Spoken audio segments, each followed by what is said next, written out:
돈을 버는 다양한 방법, 재테크 기사와 돈 되는 정보로 투자의 기준을 제시해주는 재테크 노하우 머니쇼 시작합니다. 간밤 뉴욕 증시 혼조로 마감했는데 나스닥이 좀 많이 떨어졌죠. 네, 그렇습니다. S&P 500 종목 가운데 한 3분의 2 정도가 올랐는데요. 지수만 봤을 때는 굉장히 시장이 안 좋다는 생각이 듭니다. 그만큼 어떤 쏠림의 후유증이라 볼 수 있겠는데요. 뉴욕 증시 기술주에 대한 투자자들의 불안감이 지속되면서 혼조세가 이어지고 있습니다. 기술주 비중이 큰 S&P 500과 나스닥이 타격을 받았고 다우존스 지수 그리고 중소형주 위주의 러셀 2000은 상승세를 보였습니다. 시총 상위 종목들도 대부분 큰 폭으로 하락했습니다. 마이크로소프트는 장마감 후 실적 발표 이후에 시간의 거리에서 급락세를 보이고 있고요. 반도체 대장주인 엔비디아가 7% 넘게 급락하면서 또 독주 체제에 대해서 또 균열이 생길 수 있다는 불안감도 서서히 커지는 양상입니다. 한편 우리 시간으로 내일 새벽 FOMC 결과가 나오게 될 텐데요. 거기에 앞서서 오늘 또 일본은행의 금리 결정이 먼저 이루어지는 만큼 또 반도체주 향방과 더불어 시장 변동성에 대한 대비를 하셔야 할 것 같습니다. 어제 우리 증시는 전일 상승분을 전부 반납했습니다. 네, 맞습니다. 국내 증시 역시 미국 시장 영향으로부터 자유롭지 못했죠. 반도체주들이 무너지면서 코스피가 다시 2730선까지 내려왔습니다. 이제 FOMC, BOJ 등 굵직한 이벤트를 앞두고 있는 만큼 오늘은 과연 어떤 흐름을 나타내는지 증시타임에서 확인해 보겠습니다. 안정적인 노후를 위해서 중요한 퇴직연금, 정부가 높은 수익률을 위해서 1년 전 디폴트 옵션을 시행했지만 예상보다 수익률이 저조해 대규모 조정이 필요하다는 지적이 나오고 있죠. 네, 그렇습니다. 연금도 주식과 마찬가지로 투자 방법과 운영법에 따라 이후 받게 될 퇴직금 규모가 천차만별인데요. 퇴직연금 도대체 어떻게 운용해야 더 풍요로운 노후를 맞이할 수 있을지 하우머니에서 자세히 살펴보겠습니다. 네, 지금 보고 계신 머니쇼 유튜브에서도 라이브로 시청 가능하니까요. 많은 시청 부탁드립니다. 그럼 먼저 빠르게 돌아가는 글로벌 증시 상황부터 정리해 볼까요? 도지은 아나운서 소식 전해주시죠. 굿모닝 마켓입니다. 금리 결정 하루 앞두고 시장은 혼조세를 거듭하고 있습니다. 특히 AI 랠리를 주도했던 대장주가 크게 흔들리면서 빅테크에 대한 불안 심리가 그대로 반영되는 시장입니다. 간밤 3대 지수는 혼조세로 마무리가 됐는데요. 전통 대기업 위주 다우지수는 상승세를, 또 기술주 위주의 나스닥은 하락을 이어가고 있습니다. 다우지수는 0.50% 상승한 반면 S&P 500은 0.50%, 나스닥은 1.28% 하락했습니다.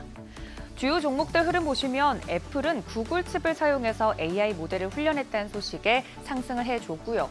반면 마이크로소프트는 실적 발표 앞두고 클라우드 서비스에 문제가 발생했다는 소식에 정규장에서도 0.89% 하락했습니다. 특히 반도체 쪽에서 하락이 깊은데요. 대장주 엔비디아가 무려 7% 넘게 급락했습니다. 다른 반도체주들도 함께 무너졌는데 퀄컴도 6%대, 마이크론, 인텔 등 대체로 하락 마감했습니다.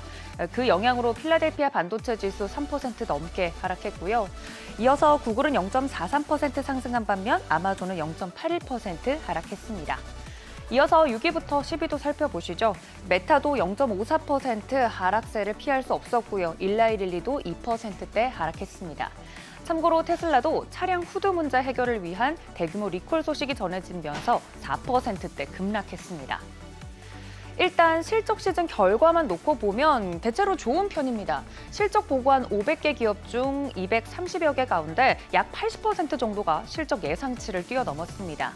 하지만 최근 시장 흐름은 많이 오른 빅테크들의 실적 피크아웃을 우려하면서 하반기에도 실적이 꺾이지 않을 다우지수 구성 종목이나 그간 소외됐던 저평가 중소형주로 자금이 이동하고 있습니다. 그러면서 빅테크에 크게 의존하던 지수는 점차 힘을 잃는 모습입니다. 기술주들 투자 심리에 영향을 미친 대외적인 이슈들도 있었는데요. 이스라엘군이 레바논의 친이란 이슬람 무장 세력 헤즈볼라의 고위 지휘관을 표적으로 공습했다고 밝혔습니다. 중동의 지정학적 리스크가 다시 고조되면서 금 가격은 뛰는 등 안전자산 선호 심리가 커지고 있습니다. 안전자산인 채권에도 매수세가 몰리면서 국채금리는 장단기물 모두 하락했습니다. 2년물은 4.35%대, 10년물은 4.14%대 기록했습니다. 한편 일본 BOJ가 통화정책 회의를 통해 현재 정책금리인 0.10%를 0.25%로 인상하는 안건을 논의 중이라는 소식도 전해졌습니다. 만약 그렇게 된다면 엔캐리 자금의 일본 유입, 즉 미국에서의 자금 유출 가능성이 언급되면서 해당 소식에 시장은 장중에 낙폭을 더 키우기도 했습니다. 안 그래도 인공지능 투자에 대한 실적이 충분히 뒷받침될지 의구심이 커져가는 상황에서 이렇게 대외적인 리스크까지 고조되자 기술주 중심으로 투매 현상이 진행됐습니다. 장 마감 후 실적 발표한 마이크로소프트와 AMD 대표적으로 살펴보면요. 우선 마이크로소프트 2분기 매출이 647억 2,700만 달러로 전년 동기 대비 15% 늘었고 예상치도 웃돌았습니다. 보시면 주당 순이익도 2.95달러로 예상치에 근접을 했는데요. 다만 가장 중요하게 볼 부분 바로 클라우드 매출 부분입니다. 애저와 기타 클라우드 서비스 매출이 29% 늘어나긴 했지만 시장 예상치에 못 미쳤습니다.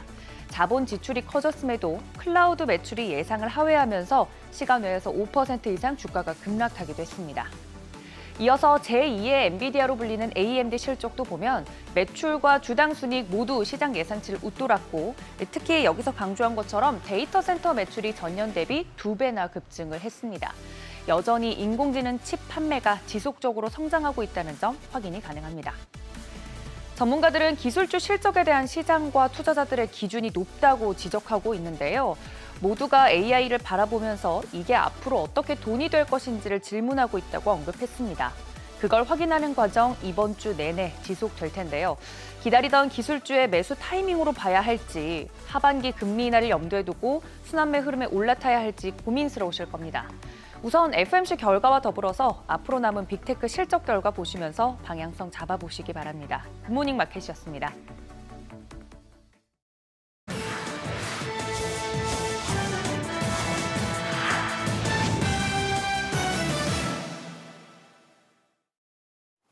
애플이 엔비디아와 이별을 준비 중입니다. 인공지능 모델을 학습시키는데 엔비디아 대신 구글을 선택했는데요. 최근 공개된 47쪽 분량의 논문에서 이 같은 사실이 드러났는데 구글을 직접적으로 거론하진 않았지만 구글이 자체 설계한 텐서 처리 장치 TPU를 사용했다는 점을 언급하면서 엔비디아 그래픽 처리 장치로 학습시키지 않았다는 점을 우회적으로 드러냈습니다. 주요 외신들은 애플을 비롯해 빅테크 기업들이 엔비디아의 대안을 찾고 있는 신호라고 분석했는데요. 업계는 특히 구글이 본격적으로 외부 고객용 TPU를 제공하기 시작하면서 엔비디아의 지위가 공고했던 학습용 AI 반도체 시장에 지각 변동이 올 것이라고 평가했습니다. 빅테크들이 탈 엔비디아를 외칠 수밖에 없는 건 비싼 비용과 공급 부족 때문입니다. 칩 개당 가격은 4만 달러에 달할 정도로 비싼데 이마저도 구하지 못해 줄을 서야 할 지경이고요. 반면 클라우드 형태로 제공되는 구글의 최신 TPU의 경우 칩을 사용하는데 시간당 2달러가 채 안 된다는 큰 메리트가 있습니다. 빅테크들은 자체 AI 반도체도 개발에 나서고 있는데요. 애플은 TSMC와 손잡고 엔비디아의 GPU를 대체할 추론용 AI 반도체를 개발 중이고 오픈 AI도 최근 사내 전담팀을 만들고 미국 반도체 회사 브로드컴과 협력을 논의 중입니다. 너도나도 본격적인 홀로서기에 나서는 모습인데 애플의 이번 선택이 엔비디아가 독점 중인 AI 반도체 시장에 균열을 낼 수 있을지 관심이 쏠리고 있습니다. 애플이 엔비디아 대신 구글을 택했다는 사실이 공개된 날 공교롭게도 엔비디아의 수장 젠슨 황과 메타의 마크 저커버그 CEO는 같은 날 마주 앉아 애플을 저격했습니다. AI 시장을 흔들고 있는 두 거물은 컴퓨터 그래픽 컨퍼런스 C그래프에서 인공지능과 관련해 대담을 나눴는데요. 이 자리에서 저커버그는 애플을 비롯한 폐쇄형 플랫폼에 대해 비판적인 시각을 드러냈는데 그러면서 이번 세대는 애플이 승리한 것처럼 보이겠지만 다음 세대는 오픈 생태계가 승리할 것으로 확신한다 강조했습니다. 한때 메타가 반 엔비디아 전선에 합류한다는 말이 나왔던 게 무색할 정도로 저커버그와 젠슨 황 연신 화기애애한 모습이었는데요. 앞서 지난 3월 유니폼 교환이라며 서로 외투를 바꿔 입은 사진을 SNS에 올렸던 두 사람은 이날도 서로의 외투를 건넜는데 앞선 외투 교환이 밀월 관계를 보여주는 자리였다면 이날은 밀월을 넘어 동맹을 선포했다는 분석이 나오면서 엔비디아와 메타, 구글과 애플의 대결 구도가 그려지는 대목입니다. 삼성전자가 개발하고 있는 5세대 고대역폭 메모리 HBM3E가 이르면 올해 3분기 안에 엔비디아의 품질 검증 테스트를 통과할 것이라는 관측이 또 나왔습니다. 블룸버그는 소식통을 인용해 2달에서 넉 달 안에 테스트를 통과할 것으로 예상한다면서 삼성이 오랜 기간 기다렸던 HBM3E에 대한 승인에 있어 중요한 진전을 이뤘다고 보도했습니다. 그러면서 경쟁사인 SK하이닉스와 격차를 줄이는 성과를 내기 시작했다고 분석했는데요. 삼성전자가 조만간 엔비디아의 품질 테스트를 통과할 것이란 관측은 이미 업계에 파다한데 트렌드포스 역시 삼성전자의 공급망 파트너 중 일부는 최근 HBM과 관련해 가능한 빨리 주문하고 용량을 예약하라는 정보를 받은 것으로 알려졌다면서 이는 하반기 원활하게 출하를 시작할 수 있다는 의미라고 평가하기도 했습니다. 또 삼성이 엔비디아와 무관하게 통상적으로 양산 직전 단계로 간주되는 PRA를 완료해 내부 기준을 충족했다는 소식도 함께 전해졌습니다. 현재 HBM 시장은 메모리 3강 중 SK하이닉스가 삼성전자와 마이크론을 앞서고 있는데 세계 최대 메모리 업체인 삼성전자가 엔비디아와 협업 체제를 본격화할 경우 업계 지각 변동은 불가피해 보입니다. 워런 버핏이 이끄는 버크셔 해서웨이가 월가 대표은행 뱅크 오브 아메리카 지분을 또 정리했습니다. 벌써 3주째 연거푸 팔아치우고 있는데 지난 25일부터 29일 사이 1,840만 주를 우리 돈 1조 600억 원에 추가로 매각했습니다.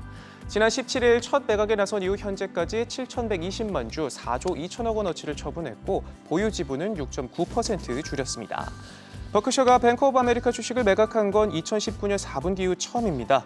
버핏은 지난 몇 년간 보유하고 있는 은행주들을 대량으로 매각했을 때에도 뱅크 오브 아메리카만은 좀처럼 팔지 않고 쥐고가 남다른 애정을 보여왔죠. 이번 지분 정리에도 불구하고 버크셔는 여전히 뱅크 오브 아메리카 지분을 10% 넘게 보유해 최대 주주 자리를 유지하고 있긴 하지만 다가올 미 대선을 비롯해 큰 변수들이 특히나 많은 요즘 버핏이 최은행주를 연거푸 팔아치운 배경에 관심이 쏠리고 있습니다. 지금까지 글로벌 비즈였습니다. 어제장 이슈가 있었던 업종 살펴보는 기업 이슈 시간입니다. 어제 우리 시장은 이번 주 뉴욕장에서 있을 여러 빅 이벤트들에 대한 경계감에 전거래일의 상승분을 모두 반납했는데요. 다만 하락장 속에서도 이슈 타고 오른 업종들 살펴보겠습니다. 국내 다목적댐 건설이 14년 만에 추진된다는 소식에 토목주가 일제히 강세를 보였습니다. 기후변화로 극단적 가뭄과 홍수가 자주 발생하면서 이를 대비하고자 하는 취지인데요. 이에 따라 환경부는 기후대응댐이라는 이름으로 신규 댐 후보지 14곳을 발표했습니다. 환경부는 마지막으로 다목적댐이 건설된 2010년 이후 우리나라 기상 상황이 크게 변화하면서 댐 추진을 불가피하다는 입장을 내보였고요. 생활용수 공급량도 점차 줄어들며 이를 대응하기 위해 새로운 물그릇 확대가 필요하다고 설명했습니다. 댐 건설 이후 댐별로는 한 번에 80에서 220mm의 비가 오더라도 이를 수용할 수 있는 홍수 방어 능력이 갖춰지고요. 새롭게 공급되는 물은 연간 2억 5천만 톤으로 220만 명의 시민이 사용할 수 있습니다. 또한 이번 댐 추진은 용인 반도체 클러스터 등 늘어나는 첨단 산업 물 수요를 확보하는 의미도 있다고 합니다. 이 같은 소식에 댐 건설 이력이 있는 기업들 위주로 크게 올랐는데요. 우원개발과 이화공영이 모두 상한가까지 직행했고요. 특수건설이 16.81%, 웹스도 14.11% 올라 큰 폭으로 뛰어올랐습니다. 전거래일의 뉴욕 증시에서 테슬라가 급등하면서 모처럼 2차 전지주가 동반 강세를 보였습니다. 테슬라가 반등세를 보인 이유는 모건 스탠리가 내놓은 호평 때문인데요. 애덤 조너스 모건 스탠리 애널리스트는 미국 자동차 섹터의 최선호주를 기존 포드에서 테슬라로 교체했습니다. 그는 테슬라가 지난 2분기에 대규모 구조조정을 통해 향후 긍정적인 현금 흐름을 창출할 수 있는 수준으로 손익 분기점을 낮춰놨으며 기존의 내연기관 자동차 업체들이 전기차 확대 계획을 철회함에 따라 테슬라가 오히려 전기차 시장에 더 지배적인 위치를 차지할 수 있다면서 토픽으로 꼽은 이유를 설명했습니다. 그러면서 목표 주가는 현재 테슬라 주가에서 약 30% 이상 오를 여력이 있는 $310로 투자 등급은 비중 확대로 상향했습니다. 이 같은 소식에 삼성 SDI와 에코프로가 부진한 2분기 실적을 내놓았음에도 관련주들이 뛰어올랐는데요. 다만 간밤 뉴욕장에서 테슬라가 다시 급락한 만큼 오늘장 흐름에는 주의하셔야겠습니다. 어제 AFW가 7.48%, 세비캠이 5.07% 올랐고요. 에코프로 BM이 5.22%, 에코프로 머티도 2.05% 상승했습니다. 또 이외에도 LG 에너지 솔루션이 1.06% 상승 마감했습니다. 현재 증시 방향성이 뚜렷하지 않은 상황에서 실적이 견고한 화장품 업종이 연일 주목받고 있습니다. 특히 올해 열린 아마존 프라임데이 행사에서 K-뷰티 매출이 역대 최대 성과를 보였다는 소식에 어제도 화장품주가 좋은 흐름을 이어갔는데요. 아마존에 따르면 지난 프라임데이 행사에서 K-뷰티 상품 매출은 전년 대비 2.2배 이상 올랐다고 밝혔습니다. 또한 아마존은 여러 K-뷰티 제품이 아마존의 미국, 일본, 호주 스토어에서 베스트셀러의 이름을 올렸다고 덧붙였습니다. 이에 따라 VT의 경우 아마존 미국과 일본 스토어에서 일일 매출이 지난 6월 평균 일일 전일 매출 대비 20배 이상 증가했고요. 한국 인디뷰티 브랜드도 역시 이번 프라임데이에서 성과를 보였는데 넘버즈인의 경우 프라임데이 이틀 동안의 판매량이 6월 전체 월간 판매량을 뛰어넘었다고 합니다. 이처럼 대형 브랜드부터 인디 브랜드까지 괄목할 만한 성적을 내보이자 화장품주의 매수세가 몰렸는데요. 마감 상황 보면 글로본이 5.25% 올랐고요. 애니젠과 펌텍코리아도 모두 3% 넘게 올랐습니다. 이어서 케어젠과 클래시스가 모두 1%대 상승세를 나타냈습니다. 애플이 AI 사업에서 엔비디아가 아닌 구글의 AI 칩을 사용했다는 소식에 엔비디아의 HBM을 공급하는 SK하이닉스 주가가 출렁했습니다. 업계에서는 이번 애플의 결정은 빅테크 기업들이 AI를 구축하는데 엔비디아 이외의 대안을 모색하고 있음을 적나라하게 보여준다고 설명했습니다. 엔비디아 AR 가속기는 한 대당 기본 5천만 원 이상 넘어가 비용 문제가 큰 데다 그마저도 물량 확보가 어렵기 때문인데요. 이에 따라 반 엔비디아 합종 연횡이 갈수록 치열해지고 있습니다. 빅테크뿐만 아니라 인텔, AMD 등 반 엔비디아 전선에 선 업체들이 많아지고 있죠.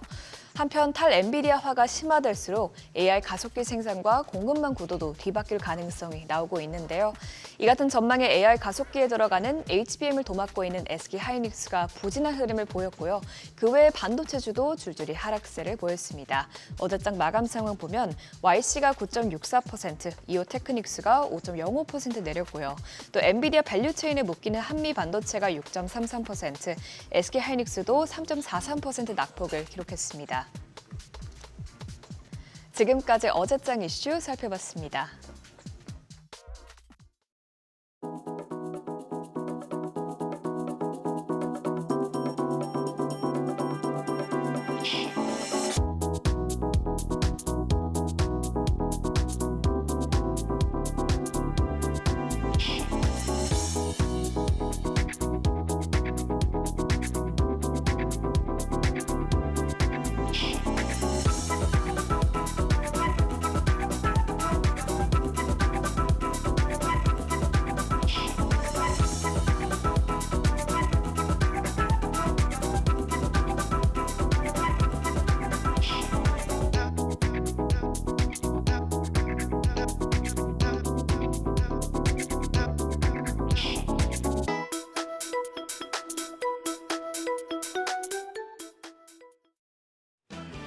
시장이 하루 만에 전날의 상승분을 모두 반납했습니다. 계속 이어지는 실적 시즌에 대한 경계감, FOMC 결과를 앞두고 먼저 포지션을 잡기 싫은 심리 등이 반영된 모습입니다. 최근 지수는 큰 폭의 상승과 하락을 반복하며 출렁출렁 높은 파고가 형성돼 있는데요. 간밤에 미증시에서 기술주들이 급락한 가운데 오늘은 일본은행의 통화정책회의 결과가 나오고 삼성전자 확정 실적도 발표되는 등 시장에 영향을 줄 이슈들이 많습니다. 바쁜 하루가 되겠는데요. 어제장부터 복귀하시죠. 양 지수 어제 상당 부분 밀렸습니다. 코스피가 0.99% 반락해 2,738.19포인트, 코스닥도 0.52% 내려 803.78포인트에 마감했습니다. 1,800여 개 종목이 하락하며 하루 전과 다르게 전방위적으로 약한 모습이었습니다. 수급 마감 상황입니다. 외국인들이 갈피를 도통 잡지 못하고 있습니다. 어제는 일단 팔고 보는 분위기가 만들어졌는데요. 양시장에서 매도 포지션 취했습니다. 유가증권 시장에서는 외국인 4,001억 원, 그리고 기관도 팔자세로 방향을 바꾸면서 양매도가 나왔습니다. 기관 역시도 3,541억 원의 매도 우위 기록했고요. 개인 홀로 7,284억 원 순매수했습니다. 코스닥 시장에서도 외국인은 1,036억 원 매도 우위를 기록했습니다.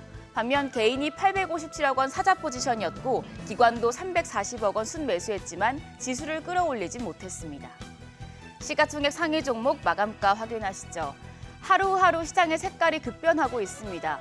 월요일장에선 유가증권 시장 시총 10위권 전 종목이 상승부를 켜더니 어제는 LG에너지솔루션과 셀트리온을 제외하고 8개 종목이 모두 하락으로 방향을 돌렸습니다.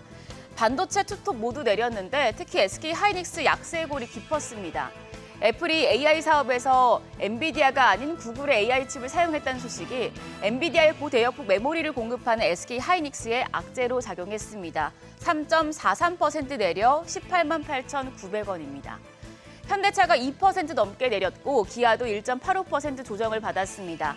더불어서 신고가를 기록했던 KB금융도 1.65% 약세, 시총 10위로 올라선 포스코홀딩스 1% 가까이 하락했습니다. 반면 2차 전지 대표주는 투자은행 모건스탠리가 테슬라를 최선호주로 지목하자 상승세 시연했는데요. LG에너지솔루션이 1%대 강세 기록했고요. 코스닥 시장에서도 에코프로비엠과 에코프로 모두 상승부를 켰습니다. 에코프로 그룹은 전기차 캐즘의 계열사의 실적이 모두 악화됐지만 에코프로비엠이 5.2% 급등했고 에코프로도 1.05% 상승했습니다. 다만 테슬라가 간밤에 4% 넘게 빠졌기 때문에 이 부분은 참고하시길 바랍니다. 한편 일부 헬스케어 종목의 상승세도 두드러졌습니다. 알테오제는 글로벌 기업 산도스와 히알루론이다제 기술 수출을 재계약을 했다는 소식에 7.3% 강한 상승세 기록했습니다. 더불어서 HLB가 5거래일 만에 0.65% 반등했고 셀트리온 제약이 0.79%, 리가캠바이오가 2.76% 추가 상승했습니다. 반면 삼천당 제약과 엔캠 휴젤은 내렸습니다. 환율은 올랐습니다. 정류장 마감 시간 기준으로 3원 40전 오른 1,385원 30전의 거래를 마쳤습니다. 역외 환율도 1,384원 수준으로 현재 우리나라 환율이 1,380원대 좁은 범위에 갇혀 있는데요. 오늘도 외환시장은 1,380원 중반선에서 출발하겠습니다. 장중에 일본은행의 통화정책회의 결과가 나올 텐데 이 결과에 따라서 환율의 움직임이 또 달라질 수도 있겠습니다. 오늘 시장에 중요한 이벤트가 두 가지 있습니다. 외부적인 이슈로는 방금 말씀드린 일본은행의 통화정책회의가 있고요. 그리고 내부적으로 시장을 움직일 이슈는 삼성전자의 2분기 확정 실적 발표입니다. 삼성전자가 사업 부문별 세부 실적을 포함한 올해 2분기 확정 실적을 발표합니다. 반도체를 담당하는 디바이스 솔루션, DS 부문의 영업이익에 특히 관심이 모아지고 있습니다. 삼성전자의 반도체 부문 영업이익이 삼성전자의 사업 상황을 알 수 있을 뿐더러 SK 하이닉스에도 영향을 미치겠는데요. 이 삼성전자의 반도체 부문 성적표를 SK 하이닉스와 비교했을 때 현재 누가 반도체 시장의 주도권을 잡고 있는지 확인이 가능하겠습니다. 현재 삼성전자의 2분기 영업이익은 10조 4천억 원, 그중에서 반도체 부문 영업이익은 6조 원 수준으로 추정됩니다. SK 하이닉스는 5조 4,685억 원입니다. KB증권은 삼성전자가 올 8월부터 9월 엔비디아로부터 HBM3 승인을 받을 것이라며 4분기부터 HBM3 8단과 12단 양산이 시작되면서 하반기에 큰 폭의 실적 개선이 기대된다고 밝혔습니다. 잠시 뒤에 삼성전자 컨퍼런스 콜이 열릴 텐데요. 확정 실적과 함께 HBM3 양산 일정 등 어떤 사업 계획을 내놓을지 주목됩니다. 오늘 장에 영향을 줄 이슈들 더 자세하게 살펴보시죠. 오늘 이제 일본은행의 기준금리 결정도 중요하겠습니다. 현재 일본은 금리 인상 기대감이 팽배한 상태죠. 이번 회의에서 추가 금리 인상을 예고하는 신호가 나온다면 미일 금리 격차를 이용한 투자가 줄어들게 되고요. 싼 이자로 엔화를 빌려서 달러로 바꾼 뒤에 자산에 투자해서 차익을 얻는 엔캐리 트레이드도 청산 가능성이 높습니다. 그러면 결과적으로 글로벌 자산을 팔면서 미국의 기술주가 하락하고 이에 우리나라 주식도 일부 매도세로 돌아설 가능성이 크기 때문에 이번 회의에서 어떤 결과가 나올지 예의주시하셔야겠습니다.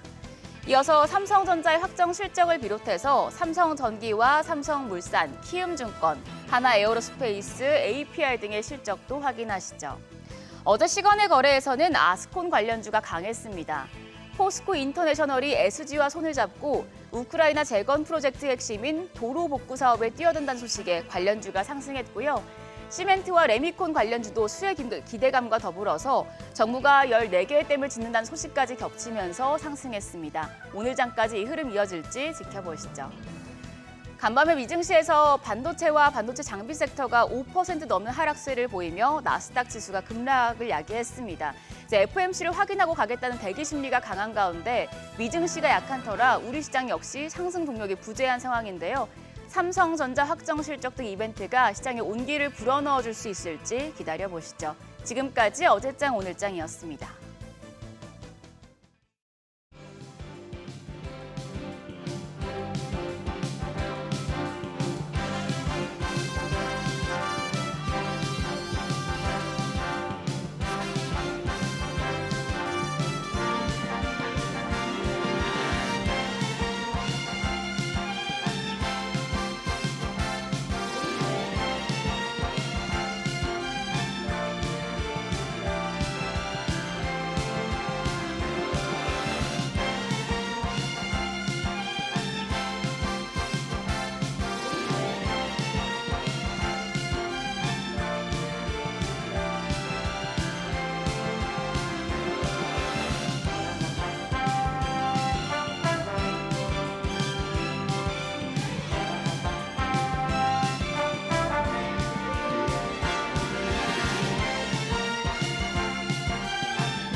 네, 지금 시각 8시 25분 지나갑니다. 지금 보고 계신 머니쇼 유튜브에서도 라이브로 시청 가능하니까요. 많은 시청 부탁드립니다. 그리고 다양한 정보 원하시는 분들은 카카오톡 채널에서 크존 검색하셔서 친구 추가하시면 다양한 정보 확인해 보실 수 있으니까요. 참고해 보시기 바랍니다.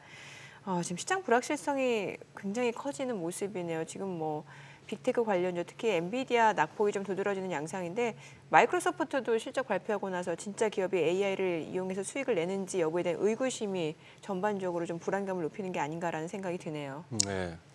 아까 오프닝에서도 잠깐 언급했습니다만 그동안에 대형 기술주들이 지수를 이렇게 견인해올 때 막 급등세로 만들어 올 때 대부분의 또 나머지 주식을 갖고 있던 분들은 소외됐다시피 네. 지금은 또 역의 현상이죠. 오히려 이렇게 지수만 봐서는 막 장이 나쁜 것 같은데 시총 큰 대형 기술주들이 지금 조정이 깊어지면서 지수는 그렇고 오히려 장 전반적으로 또 그동안 소외되었던 쪽은 오르고 하고 뭐 그런 상황입니다. 나는 어차피 뭐 길게 갈 사람이야 할 것 같으면 요즘 제가 봐서는 뭐 지표고 뭐고 이런 증권 프로 안 보는 게 맞으실 것 같고 괜히 마음만 심란해지니까 그럼 뭐 시청률 떨어지는 소린가? 그렇죠. 예. 그래도 뭐 장기 투자자분들도 전체적인 흐름은 또 알고 계셔야죠. 그러셔야 되나? 예, 그럼요. 안 또 그래- 지나보면 지금 이렇게 빅테크주들 조정받을 때 기회일 수도 있고 이건 사실 지나봐야 그러니까. 하는 거거든요. 지나가 예. 예. 근데 뭐 한번 사서 몇 년 본다 하시는 분들은 그냥 이 잔파도 신경 안 쓰시겠지만 또 하루하루 이렇게 시장 흐름을 갖다가 계속 추적해 나가시는 분들은 요즘 피곤하실 것 같아요. 그렇죠. 또 체크해봐야 될 이슈도 오늘 많고요. 특히나 또 예, 체크할 게 많죠. 내일 새벽까지. 맞습니다. 네, 내일 네. 새벽 또 FOMC 결과도 네. 나오고 뭐 그 전에 BOJ도 나오고. 자, 그러면 바로 모셔보도록 하겠습니다. 유한타증권 글로벌 자산배분본부 유동원 본부장님 함께합니다. 어서 오세요. 어서 오세요. 안녕하십니까. 예. 네. 우리 본부장님 지금 운영하시는 그쪽도 요즘은 뭐 하루하루 수익률이 뭐 왔다 갔다 하겠습니다. 네. 올해 들어서 가장 힘든 달을 맞이하고 7월이? 있습니다. 예, 이제 며칠 안 남았으니까 다행이죠. 상당히 이렇게 단어를 써도 되나?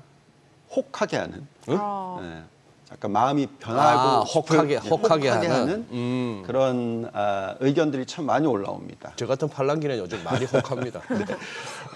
그래서 뭐 그 부분에 있어서 또 보시면 시장이 그렇게 혹하게끔 움직이다 보니까 네.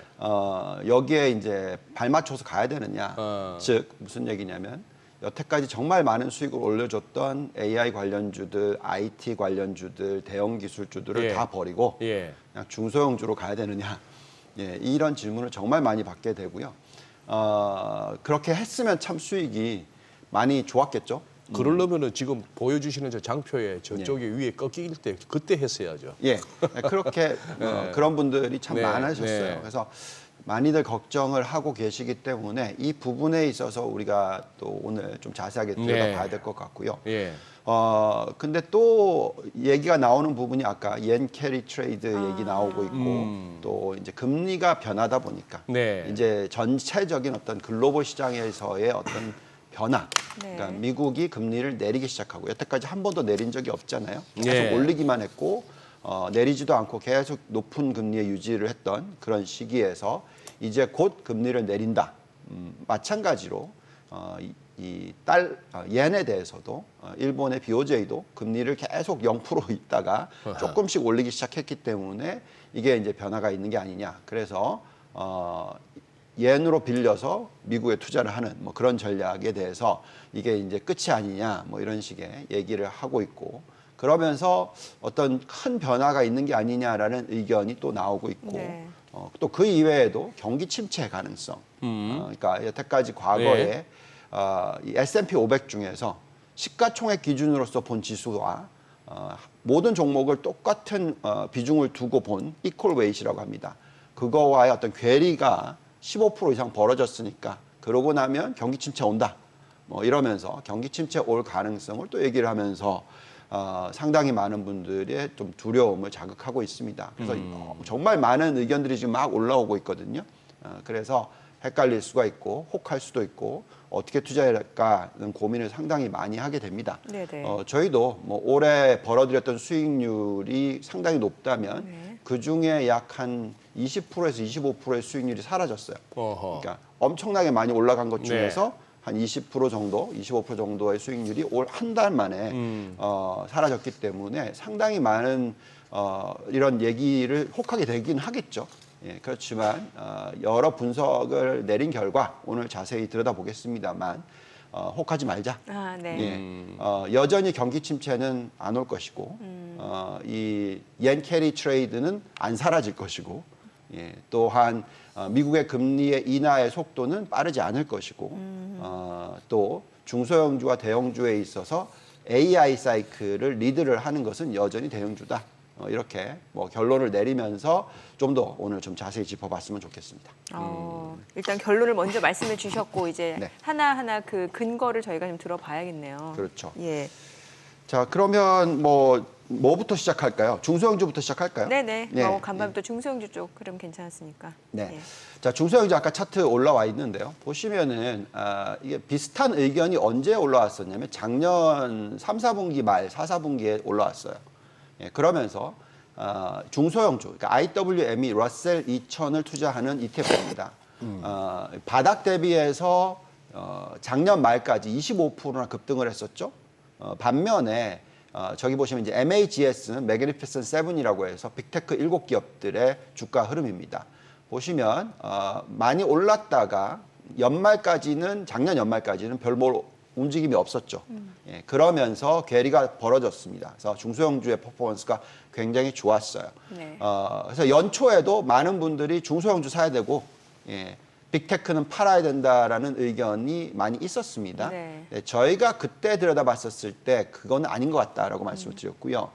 그 이유는 그만큼 이익 증가율이나 펀디멘탈이나 AI 사이클이나 여러 가지를 분석을 했었을 때 여전히 중소형주보다는 대형 기술주가 좋아 보인다라는 의견을 폈습니다. 네.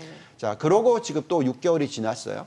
예, 보시면은 올해 이번 달 들어서기 전까지만 하더라도 보시면 대형 기술주가 70% 가까이 올랐죠. 예, 그리고 IWM, 러셀 2000은 전혀 오르지 않았죠. 25%에서 23%이니까 뭐 그냥 옆으로 움직였다고 보시면 됩니다. 근데 갑자기 이제 7월 들어서 네. 완전히 흐름이 바뀌면서 대형 기술주가 자그마치 고점 대비해서 20% 이상 빠지고 지금 IWM의 러셀 2000 같은 중소형주는 지금 23%의 수익률에서 지금 거의 38%까지 올랐거든요. 어제까지 들어가면. 예. 예, 그러면 거의 뭐 10몇 프로가 더 올라온 네네. 거죠. 예, 그래서 이제 이 괴리가 많이 축소가 돼서 50%의 괴리가 지금 15%대의 괴리로 줄어들었습니다. 네네. 자, 이제 여기서 우리가 결정을 내려야 되는 것은 대형 기술주를 팔고 중소형주로 들어가야 되느냐. 예, 밸류에이션만 놓고 보면, 그러니까 밸류에이션도 여러 가지 방법으로 보는 건데 그냥 우리가 흔히 얘기하는 PER만 놓고 보면 대형 기술주는 25배에서 28배이고 IWM 같은 경우에는 23배니까 아직까지 괴리가 벌어져 있다. 그러니까 IWM이 더 올라가야 되고 빅테크는 빠져야 되고 뭐 이런 의견을 계속 제시할 수도 있을 것 같습니다. 그렇지만 저희가 들여다봐야 된다라고 생각하는 부분은 이 중소형주 중에서 이익을 벌어들이는 소형주인 것 같고요.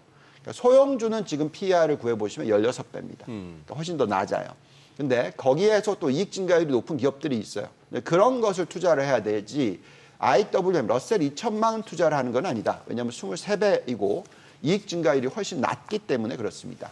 그 숫자를 보는 데 있어서 지금 우선은 M7에 있어서의 어떤 매력도를 다시 한번 측정을 해봐야 되겠죠. 자, 보시면 매그니피선트 7의 주가가 많이 올라갔기 때문에 29%의 시가총액 비중을 차지하던 것이 20%까지 떨어졌다가 2022년에 다시 올라가서 34%까지 급등을 했습니다. 이렇게 된 이유는 저희는 기본적으로 이익 때문에 그렇다고 보고 있어요. 그러고 나서 지금 이제 떨어지고 있는 상황입니다. 그래서 S&P 500에서 M7의 이익이 차지하는 비중이 얼마고 또 이익 증가율이 얼마냐 이게 굉장히 저희는 중요하다고 생각을 하는데요. 지금 숫자를 보고 있으면 이런 대형 기술주의 매력도가 정말 높다라고 저희는 판단하고 있어요. 왜 그러냐면 저기에 나와 있는 이 예상 ROE가 정말 높죠. 예. 그러니까 그 대부분의 이 대형 기술주들의 ROE가 네. 심지어 테슬라처럼 이익이 많이 줄고 있다라고 하는 기업인데도 불구하고 30%가 넘는다란 말이죠. 이 숫자는 이 S&P 500의 숫자의 최소 50%에서 높게는 100% 정도 더 높은 자기자본 이익률을 자랑을 하고 있습니다. 그래서 이런 숫자 아래에서는 저희가 생각할 때 대형 기술주가 상당히 매력이 있다라고 하는데요. 왜 이런 얘기를 해드리냐면 결국 이겁니다. PER이 높은 건 맞지만 이익 증가율이 높으면 그 정도로 PER이 높은 것이 맞다라는 거죠. 예, 지금 현재의 이 매그니피선 7, 빅테크 7개 기업의 PER은 27배입니다. 예, 27배. 비싸 보이죠? 왜냐하면 그 S&P 500의 PER이 21배가 안 되거든요. 그러니까 20배 정도로 계산하면 뭐 거의 한 40% 정도의 프리미엄에 고가에 거래가 되고 있다 이렇게 생각하실 수 있잖아요. 근데 중요한 것은 올해의 이 매그니피선 7의 이익 증가율이 55%가 넘고요. 네. 또 2분기 숫자만 놓고 보더라도 거의 뭐 54% 넘게 늘어나고 있어요. 그렇기 때문에 전체적인 숫자가 물론 성장률은 떨어질 겁니다. 내년도에는 한 20% 미만으로 떨어질 거고 내후년에는 15% 미만으로 떨어질 거지만 여전히 두 자릿수의 성장률이란 말이죠. 그래서 3년의 이익 증가율로 놓고 보면 세 자릿수가 나온다. 그러면 저희의 판단에는 상대적인 매력도가 굉장히 높다라고 생각이 듭니다. 그래서 이 매그니피선 7과 빅테크와 AI 관련주들 다 던지고 그냥 중소형주, 가치주만 사는 거는 아닌 것 같다라고 얘기를 해드리고 있고요. 물론 그렇다고 해서 중소형주를 보지 말자 이건 아닙니다. 왜냐하면 중소형주의 매력도도 한번 들여다보시면 매력도가 있기는 있어요. 아까 숫자보다는 훨씬 낮지만 이제 어떤 부분이 중요하냐면 작년과 올해의 이익 증가율이 마이너스예요. 러셀 2000 기업들이. 그러면 사기가 어렵잖아요. 근데 내년도의 이익 증가율이 19%로 늘어나고 또 내후년도의 이익 증가율도 17%의 성장률이 나온다. 그러면 이제 매그니피선 7과 비슷하다 이 얘기인 거죠. 그래서 그 이익 증가율로 놓고 봤었을 때 PER이 더 낮기 때문에 관심을 가져야 된다. 그리고 이 말이 맞는 이유가 뭐냐면 결국 금리에 민감하거든요. 금리가 떨어질 거잖아요. 그러니까 상반기는 금리를 안 건드렸기 때문에 이익 증가율이 안 좋았지만 하반기 내년으로 가면은 중소형주의 이익 증가율이 두 자릿수가 나올 수 있는 확률이 금리를 떨어뜨려 주면 떨어뜨려 줄수록 그게 가능하다라는 겁니다. 자, 그래서 중소형주를 들여다봐야 되는데 여기서 이제 재밌는 거는 뭐냐? 금리를 많이 떨어뜨려 준다? 아니면 조금 떨어뜨려 준다? 그러니까 제가 생각할 때는 경기 침체가 올 가능성이 높으면 많이 떨어뜨려 주겠죠. 네, 그렇죠. 그러면 중소형주는 금리를 많이 떨어뜨리면 떨어질수록 이익이 많이 늘어날까요? 아니죠. 왜냐하면 경기가 침체로 갈 가능성이 더 높아지기 때문에. 그래서 참 이게 어느 게 먼저냐, 닭이냐 달걀이냐의 먼저냐라는 부분인데요. 만약에 미 연준이 경기 침체를 두려워해서 금리를 너무 빨리 떨어뜨려 준다라고 생각한다면 중소형주의 주가가 빠르게 올라갔던 것이 빠르게 떨어질 겁니다. 그래서 이거 조심해야 된다는 얘기고요. 근데 다행스러운 것은 저희가 결론을 내려드릴 수 있는 부분은 제가 볼 때는 미국의 기준금리의 인하는 천천히 일어날 것이고 그렇기 때문에 경기 침체가 안 올 것이기 때문에 저희는 이런 환경 아래에서는 여전히 대형 기술주, 성장주, AI 관련주들의 초점 그리고 중소형주에 대한 관심을 조금씩 늘려나가는 전략이 맞지 않나라는 얘기를 해드리고 있고요. 그 부분에 있어서 저희가 성장주냐 가치주냐에 대해서 상당히 고민을 지금 많이 하고 있고요. 거기에 대한 어떤 포트폴리오 구성이 상당히 중요할 것 같다라는 말씀을 드리겠습니다. 참 지금 오늘 하나 기사를 보다 보니까 지난 24일 기준이니까 예탁결제원 발표 딱 일주일 전이네요. 그때 기준으로 우리 서학개미 뭐 이렇게 표현하는 게 제일 서로 알아듣기 쉬우니까 52조나 M7에 투자가 돼 있더라고요. 이제 그러면서 최근에 그거 하니까 그 기사의 내용인즉슨 한 2주 사이에 9조 정도가 이렇게 뭐 평가상 이렇게 손실이 났다 하는 그 얘기죠. 이제 그렇게 되니 아닌 게 아니라 뭐 이제 본부장께서는 이제 혹한다고 하시지만 돈 태운 사람 입장에서는 이제 혹할 수밖에요. 이런저런 소리들이 막 들리고 맞아요. 짧은 기간에 수익률이 막 그렇게 까지고 한다면은 그리고 늦게 들어가신 분들은 들어가자마자 마이너스부터 시작하니까. 자 이제 이 와중에도 이제 또 그거 한 부분은 있어요. 지금도 들리는 얘기가 보이는 기사 하나 있네요. 에드 야데니 같으면 여기도 월가에서 꽤나 유명한 이코노미스트고 좋은 자료들 많이 올리는 야데니 리서치 그쪽인데 네. 어쨌거나 뭐 지금 기존에 5,400 S&P 500 기준으로 전망치 연말 예상치 5,400 제시했던 걸 5,800으로 제시하면서 매그니피센트 건재하다 이렇게 얘기하고 네. 또 특히나 조금 요 부분이 이제 아담 조나스는 우리 지금 계속해서 소개하고 있는 모건 스탠리가 자동차 주주 가운데 테슬라를 갖다가 탑픽 종목으로 했다 하는 그 얘기인데 이 친구가 그동안에 테슬라 주가는 거의 뭐 귀신같이 맞춰왔지 않습니까? 네. 테슬라 제일 잘한다는 친구인데 여기가 이제 그렇게 했는데 지금 뭐 월스트저널에서 이제 뭐 오토파일럿 까는 기사 나오고 네. 뭐 등등 하면서 이제 흔들리고 하니 그래 지금 여기서 믿을 만한 사람들이 그래도 건재하자 하는 것이고 우리 서울에서 또 제일 믿을 만한 분이 유동훈 본부장인데 여기서 혹하지 말자라고 하니 네. 야, 이 와중에 이제 우리 스왑게이밍 투자분들 입장에서는 일단 마음은 놓이겠습니다만 당장 이제 주가의 흐름이 그렇겠네요. 엔비디아 그나마 또 7% 빠지더니 시간 외에서는 또 플러스 5% 반등하네요. 네. 정말 중요한 타이밍이에요. 타이밍이. 지금 현재 타이밍이 정말 중요합니다. 아까 그 보여드렸던 M7의 시가총액 차트 한번 다시 올려주시면은 네. 자 보세요. 그러니까 이 동그라미 가장 왼쪽에 있는 게 29%잖아요. 그리고 이게 20%까지 떨어졌었어요. 이때 S&P 500이 거의 25% 가까이 하락했습니다. 그 과정에서 지금 매그니피센트 7은 더 많이 하락을 했었어요. 네. 예, 그렇기 때문에 이때 정말 그때도 똑같은 얘기를 했었는데 뭐 일부에서는 나스닥이 7,000 간다. 뭐 이런 얘기까지 했었습니다. 예. 그때가 나스닥이 10,000포인트 살짝 넘는 수준, 11,000포인트가 깨졌던 그런 정도의 수준이었어요. 그리고 그게 지금 19,000 갔다가 지금 17,000대로 떨어져 있습니다. 그러니까 지금 현재 이 시점에서 그때 그 얘기처럼 똑같이 만약에 나스닥을 다 팔고 네. 다른 뭔가를 샀다 했었을 때 어느 정도의 수익을 낼지를 고민을 해야 되는데 그 고민은 어디서 답이 나오냐면 정말로 여태까지 해왔던 트레이드가 다 이제 틀렸고 뭔가 정말 다른 변화, 즉 미국을 다 던지고 그죠? 다른 나라를 사야 되고 아니면 뭐 매그니피센트 7 이외의 대표적인 AI 관련주들을 다 던지고 뭔가 다른 걸 사야 되고 뭐 이런 결정이 난다 그러면은 저희도 그렇게 해야 된다고 생각을 하지만 저희가 지금 판단하고 있는 이번 이 사이클은 계속 제가 거의 한 수십 번이 아니라 이제는 한 수백 번 얘기하는 것 같은데 95년에서 2000년에 일어났던 인터넷 사이클의 재현, 그 재현이 정말 똑같이 재현되지는 않겠지만 어느 정도 비슷하게 움직일 것 같다라는 거고요.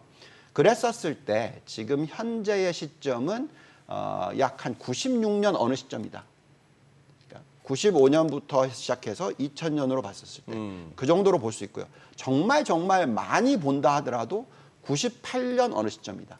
이 정도로 보고 있다라는 거죠. 그래서 앞으로 저희가 판단하기에 4년이 남았냐, 2년이 남았냐의 저희는 결정이지 아직까지 고점이다라는 생각은 하지 않는다라는 겁니다. 그래서 지금 현재의 시점에서는 원래 우리가 보통 사이클을 접하게 되면 대장주가 가장 끝까지 가죠. 그죠? 과거에 우리나라가 굉장히 장기간 올라갔었을 때가 기억나시겠지만 차화정 시대였잖아요. 예. 그게 보시면은 정말 4년짜리가 들어왔었거든요.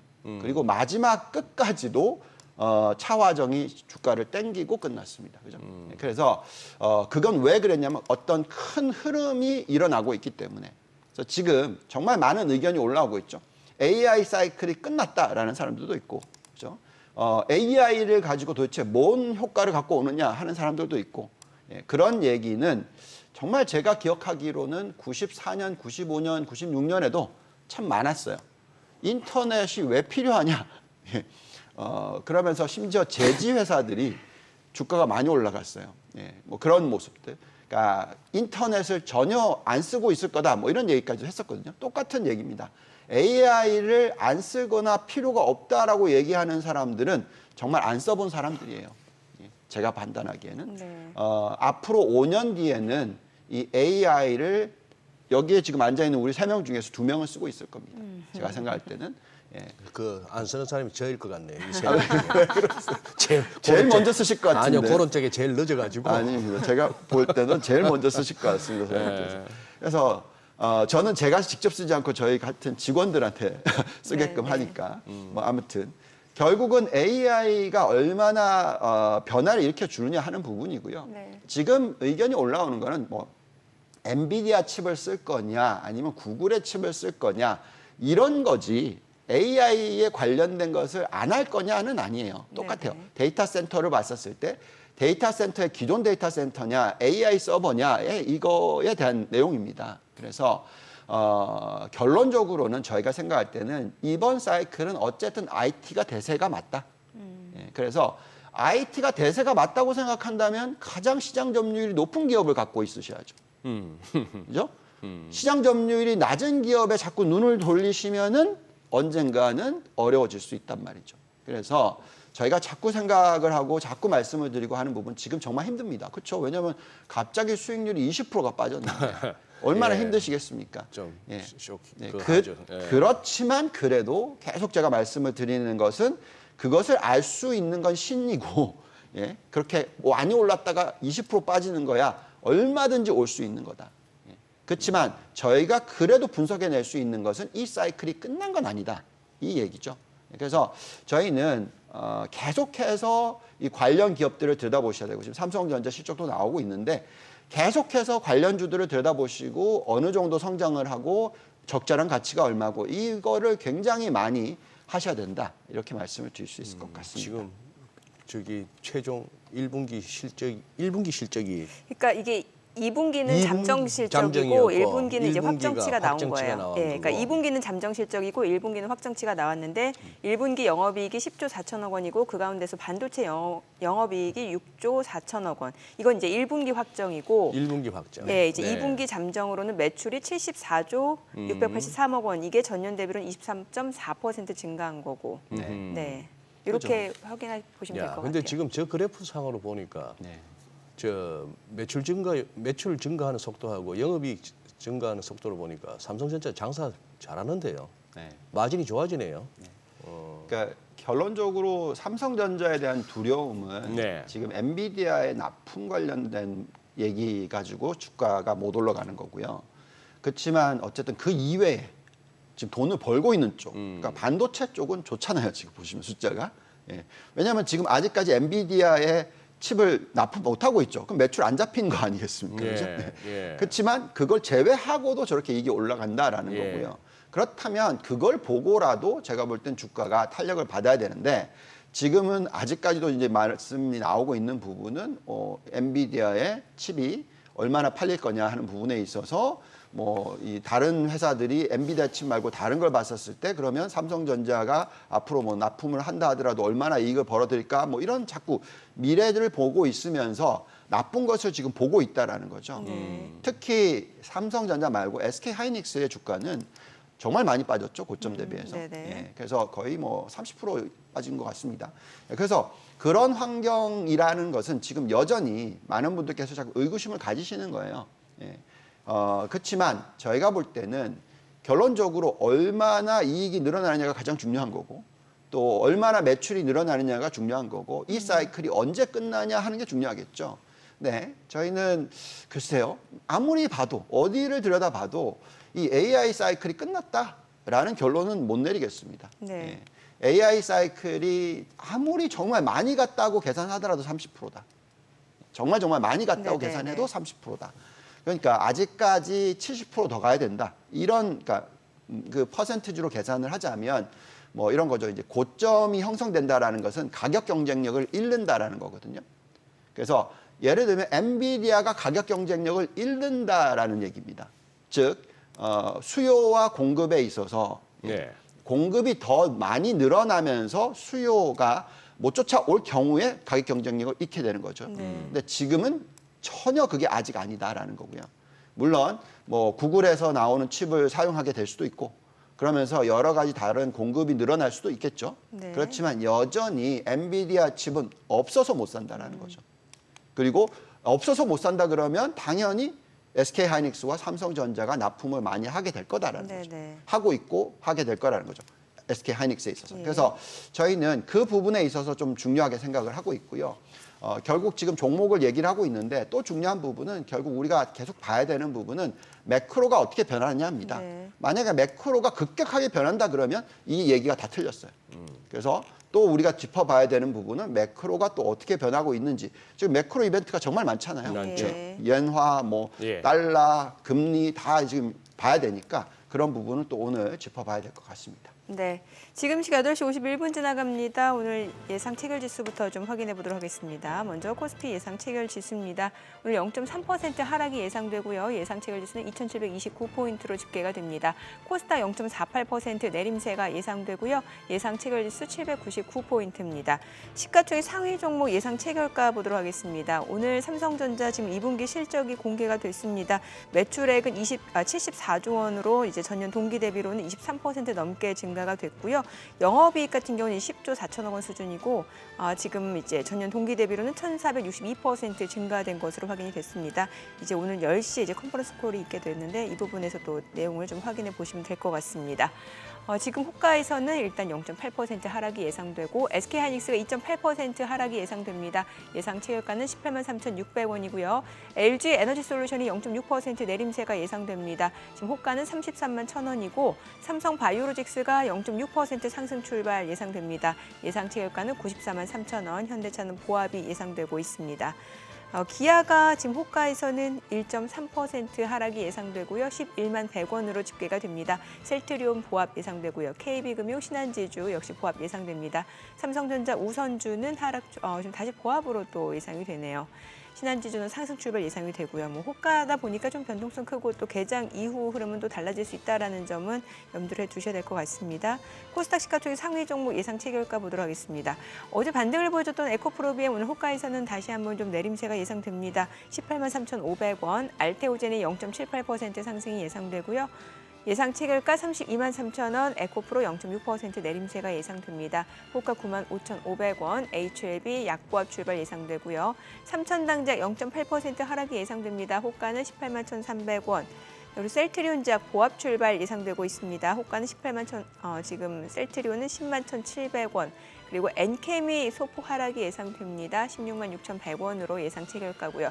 리가캠바이오 그리고 클래시스 보합권 예상되고요. 휴젤이 1% 약세가 예상됩니다. 예상 체결가는 24만 6천원으로 집계가 됩니다. 지금 오늘 이제 개장까지 6분여 가량 남았는데 지금 뭐 삼성전자 사실 실적 자체 지금 뭐 매출액도 그렇고 영업이익도 2분기 지금 전년 동기 대비 증감률을 봤을 때 굉장히 좋잖아요. 예상치를 상회하는 수준이고. 근데 일단 호가로만 봤을 때는 글쎄요, 뭐 엔비디아 좀 영향이라고 봐야 될까요? 예.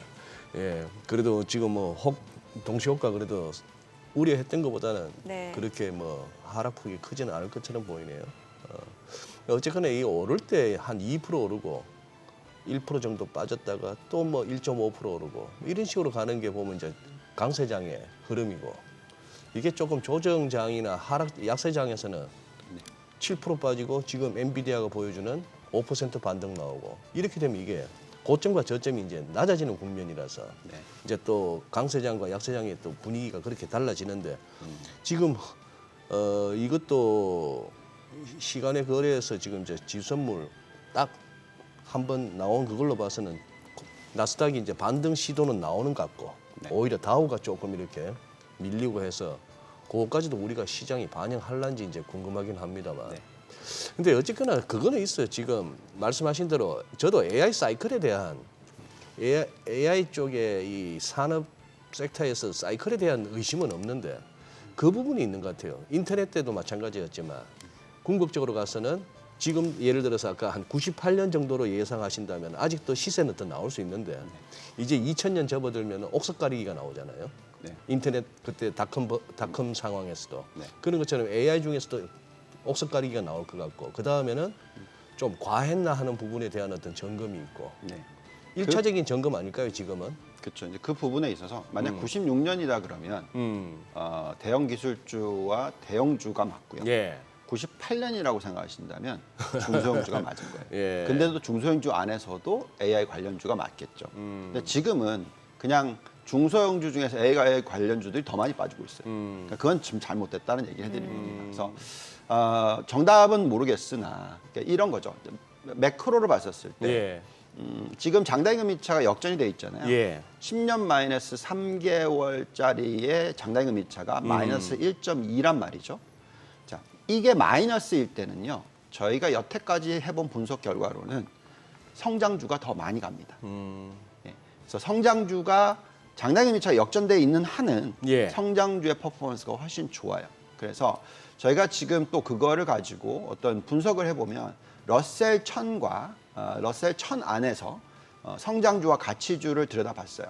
그러니까 성장주와 가치주를 들여다봤을 경우에 보시면 IWF가 성장이고요. IWD가 가치인데 네. 지금 성장의 매력도는 86%가 나오고 가치의 매력도는 5.5가 나옵니다. 그러니까 이거는 그냥 저희의 모델입니다. 그래서 뭐 이거가 목표가라는 얘기가 아니고 그냥 상대적인 매력도가 어디가 높느냐를 저희가 판단하는 거거든요. 그래서 PER이 여전히 지금 가치주가 굉장히 낮기는 하지만 성장주가 더 높기는 하지만 그래도 이익 증가율을 놓고 보면 그게 아직까지도 성장을 많이 하고 있다라는 겁니다. 그래서 사이클 예를 들어서 뒷부분이 아니라는 얘기죠. 아직까지도 앞부분이다라고 저희는 생각하고 있어서 이 부분이 굉장히 중요하겠고요. 그러면 언제 이 10년 마이너스 3개월의 금리 차가 해소가 될 거냐? 그 부분을 네, 보셔야죠. 예, 예. 네, 그 부분을 보고 있으면 결국 금리를 얼마나 빨리 내려주느냐, 인플레이션이 어떻게 변하느냐 이런 것들을 보셔야 되겠죠. 예, 근데 지금 보면은 어쨌든 PC 인플레이션이 떨어졌어요. 네. 그리고 전체적인 근원도 떨어졌습니다. 그렇지만 이게 완전히 뭐 1.5%대로 확 떨어졌느냐? 아니에요. 그러니까 2%대 딱 중반 정도로 지금 수렴하고 있어요. 네. 그러니까 전달 대비 계산해 보시면 0.2가 살짝 못 미쳐요. 예. 그럼 곱하기 12 하시면 2.4란 말이죠. 그래서 기본적인 어떤 숫자는 지금 보시면 떨어지는데 옆으로 간단 말이죠. 옆으로 간다라는 의미는 뭐냐면 이번에는 인플레이션이 2%까지 떨어지기보다는 한 2%대 중반 정도가 아닐까 이렇게 생각하시게 된단 말이죠. 자, 그러면 제가 볼 때는 미 연준의 금리 떨어뜨림이 그렇게 빠를 필요도 없고 빨라서도 안 되는 거죠. 네. 천천히 떨어뜨리셔야 된다는 거죠. 그래서 그 부분을 보면서 저희가 판단을 해야 되는데 보면 미 연준의 이 금리 인하에 대한 CME 그룹에서 나오는 패드워치를 보면 연달아 3번을 떨어뜨린다라는 지금 뭐 얘기가 나오고 있어요. 보면은 9월 달에 한 번 떨어뜨리고 네네. 10월 달에 한 번 떨어뜨리고 12월 달에 한 번 떨어뜨리고 굉장히 빠르게 3번을 떨어뜨리죠. 네. 그리고 나서는 이제 천천히 떨어뜨린다 이렇게 얘기 나오고 있는 겁니다. 저희가 생각할 때 만약에 인플레이션이 2.5%다 이게 앞으로 장기적으로 유지된다 그러면은 금리를 어느 정도까지 내려주는 게 좋냐면 약 1.5% 안 되게 내려주는 게 맞아요.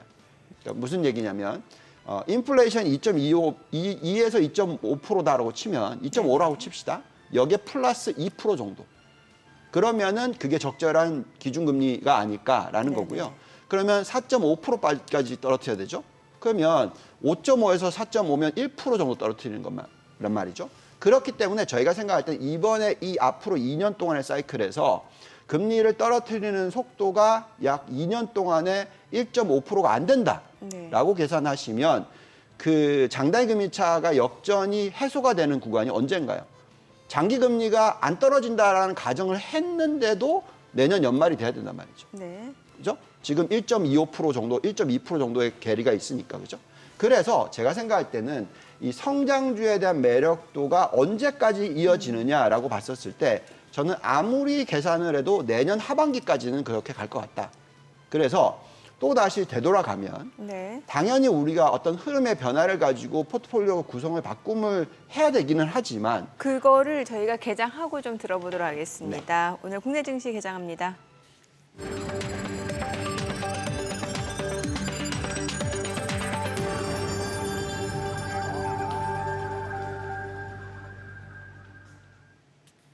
네, 오늘 7월 31일 수요일 국내 증시 개장했습니다. 간밤 뉴욕 증시 이제 엔비디아를 포함해서 주요 빅테크주들 급락으로 나스닥이 1% 넘게 하락 했고요. 마이크로소프트 실적을 발표했는데 이제 AI를 활용한 사업 부문이죠. 클라우드 사업 부문 수익성이 좀 안 좋았다라는 점에서 투자 심리가 좀 위축되는 모습이었던 것 같습니다.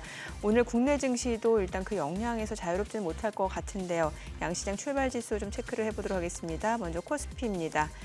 지금 현재 코스피가 보니까 0.27% 강보합 출발 보여줍니다. 2,745포인트고 코스닥은 0.2% 약보합권이죠. 802포인트입니다.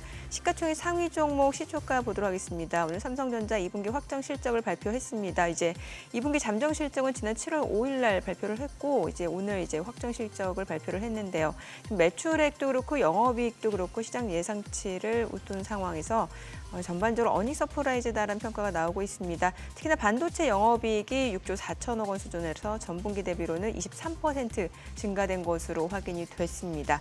현재 주가 자체는 0.49% 상승을 보여주고 있어요. 81,400원이고 SK하이닉스 강보합권으로 18만 9천 원, LG에너지솔루션 강보합권 33만 3,500원, 그리고 삼성바이오로직스가 약보합으로 93만 6천 원이고요. 강보합으로 전환이 됐네요. 93만 8천 원. 현대차 0.6% 올라갑니다. 25만 2천 원입니다. 자, 그리고 기아 좀 보도록 하겠습니다. 기아 같은 경우는 오늘 현재 0.18% 약보합으로 11만 1,400원. 삼성전자 우선주 0.3% 떨어집니다. 6만 2,800원. 셀트리온 보합이고요. KB금융 0.2% 하락으로 8만 9,100원.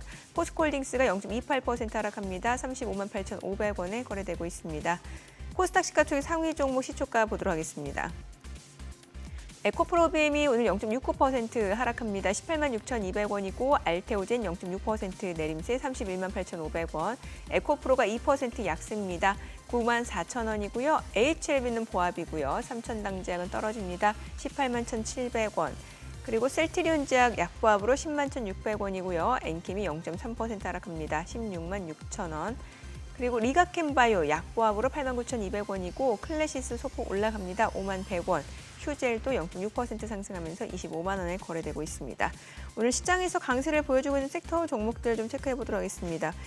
마리화나 관련주는 오늘도 올라갑니다. 다만 이제 음봉으로 전환된 종목들이 많기 때문에 좀 주의가 필요해 보이는데요.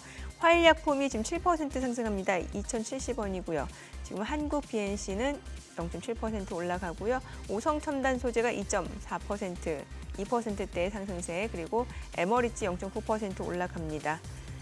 그 밖에는 뭐 지금 메디콕스 동전주죠. 4% 상승하고 있는 모습이네요.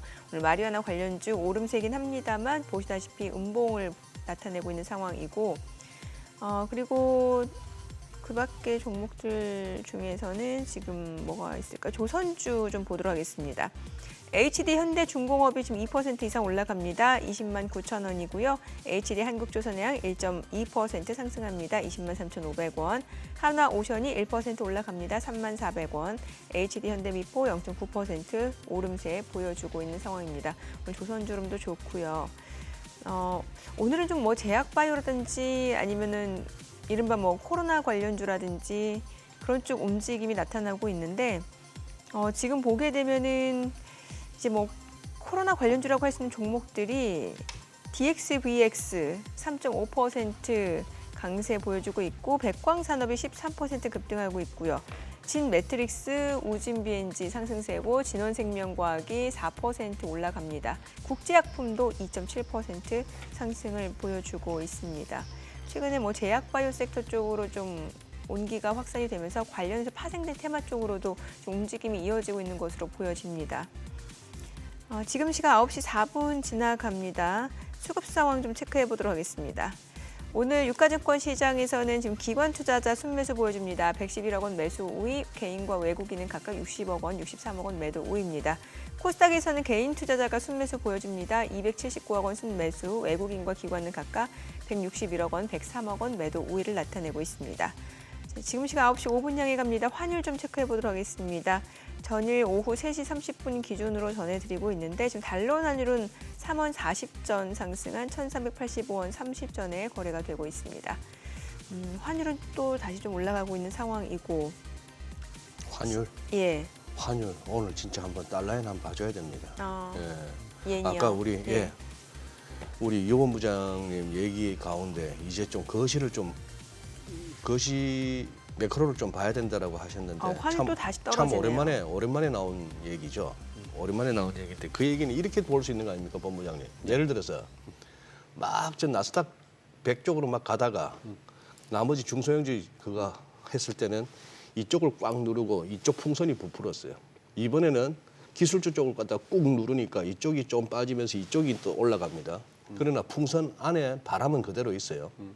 근데 이제 매크로가 변한다는 얘기는 국제 정세가 변한다는 얘기는 이게 풍선에서 바람이 아예 풍선 바깥으로 빠져나가는 상황이 오면 이거는 소위 말하는 마켓 리스크입니다. 네. 그렇게 되면 너도 나도 할 것 없이 이제 힘들어지는 국면인데 그 중에 하나가 풍선에서 바람이 빠져나갈 가능성 하나가 자꾸 시장 일각에서 회자되는 일본은행이 혹시나 눈치 없이 여기서 막 적극적으로 움직여가지고 엔캐리 트레이드 청산을 갖다가 조금 자극할 수 있는 거 아니냐 이 얘기인데 어제 엄청났어요. 달러인 환율이 무빙이 한 150 잠깐만요. 달러인 환율이 굉장히 많이 움직였는데 이게 막 그 니케이하고 NHK 뭐 이런 보도가 나오니까 이게 155엔 초반대에 있던 게 152엔까지 한 2, 3엔 막 쑥쑥 빠지면서 오늘 금리를 좀 올릴 수도 있고 그리고 국채 매입 규모 줄이는 것에 대해서 지난번 약속한 대로 밝힐 것 같다 해놓으니까 이렇게 되더란 말이죠. 요거 좀 이렇게 한번 지금은 살펴봐줘야 되는 국면 아닌가요? BOJ는 봐야죠. 예. 네, 보기는 봐야죠. 근데 이제 잠깐 다시 또 되돌아가자면 네. 너무 패닉하지 말자는 패닉하지 얘기죠. 말자. 자, 뭐 간단하게 얘기해 봅시다. BOJ가 금리를 올리는데 뭐 갑자기 2% 올리나요? 아니죠. 네. 이제 뭐 계속 몇십 년 동안에 0%이던 거를 이제 0.1% 올렸다가 이제 0.25로 올린다 말다 이 얘기거든요. 예. 아까 배수로 따지면 한 2.5배 됩니다. 네, 그러니까 그건 배수이고요. 네. 네. 자, 또 예를 들어서 엔캐리 트레이드라는 얘기가 그죠? 일본에서 돈을 빌려서 그죠? 낮은 금리에 돈을 빌려서 미국을 산다. 그죠? 그럼 무슨 얘기냐? 금리의 차이가 네. 얼마냐는 거죠. 대만도 마찬가지거든요. 대만의 금리가 1% 미만이에요. 제가 알고 있는 많은 대만 사람들이 대만에서 돈을 빌려서 미국 산단 말이죠. 자, 근데 0.25 올렸어요. 그거 안 빌립니까? 그죠? 또 아까 말씀드렸지만 미국의 금리가 떨어질 거라고 얘기를 하고 있죠, 저희가. 네. 그렇지만 그 속도가 더딜 것 같다. 네. 자, 그러면 5.5인 게 4% 간다는 거죠. 아주 긴 기간 동안에. 그러면 당연히 여태까지는 무조건 미국만 보고 있고 엔캐리 트레이드만 생각하다가 아, 이제는 미국은 금리가 조금씩 떨어지고 예, 일본의 금리는 조금씩 올라가니까 이거를 봐야 된다. 봐야죠. 그렇지만 그렇다고 해서 내가 미국을 다 팔고 네. 일본을 다 사고 뭐 이거 아니잖아요. 예, 또 얘기를 하자면 너무 패닉하지 말자라는 거죠. 예, 너무 거기에 대해서 초점을 맞춰서 거기에 대한 투자를 가지고 자극을 해서 거기에 내가 하는 행동의 액션을 다 취하지 말자는 겁니다.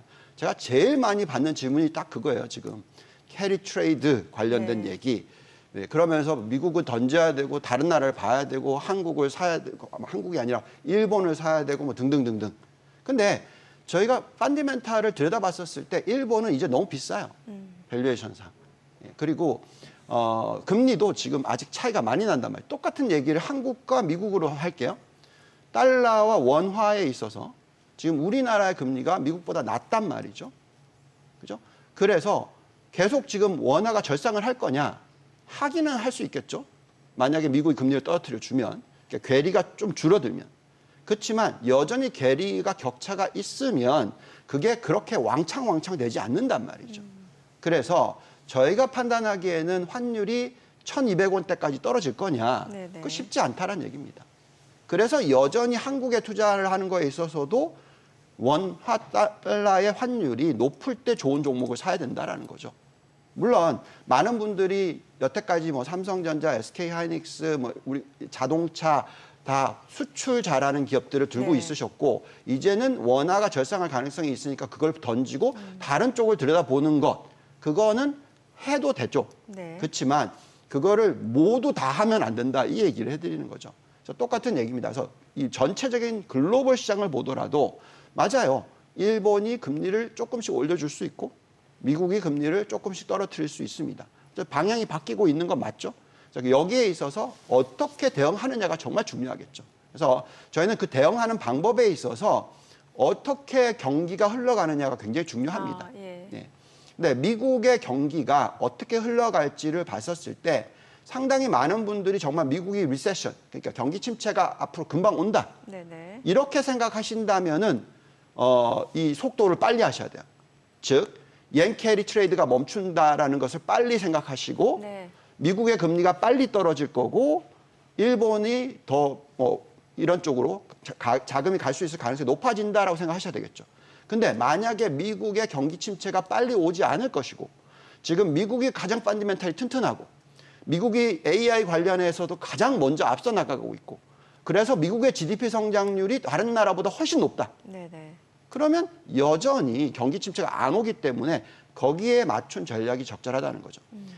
이 차트를 올려주시면 미국이 경기 침체 가능성이 많다라고 막 자꾸 자극을 하거든요.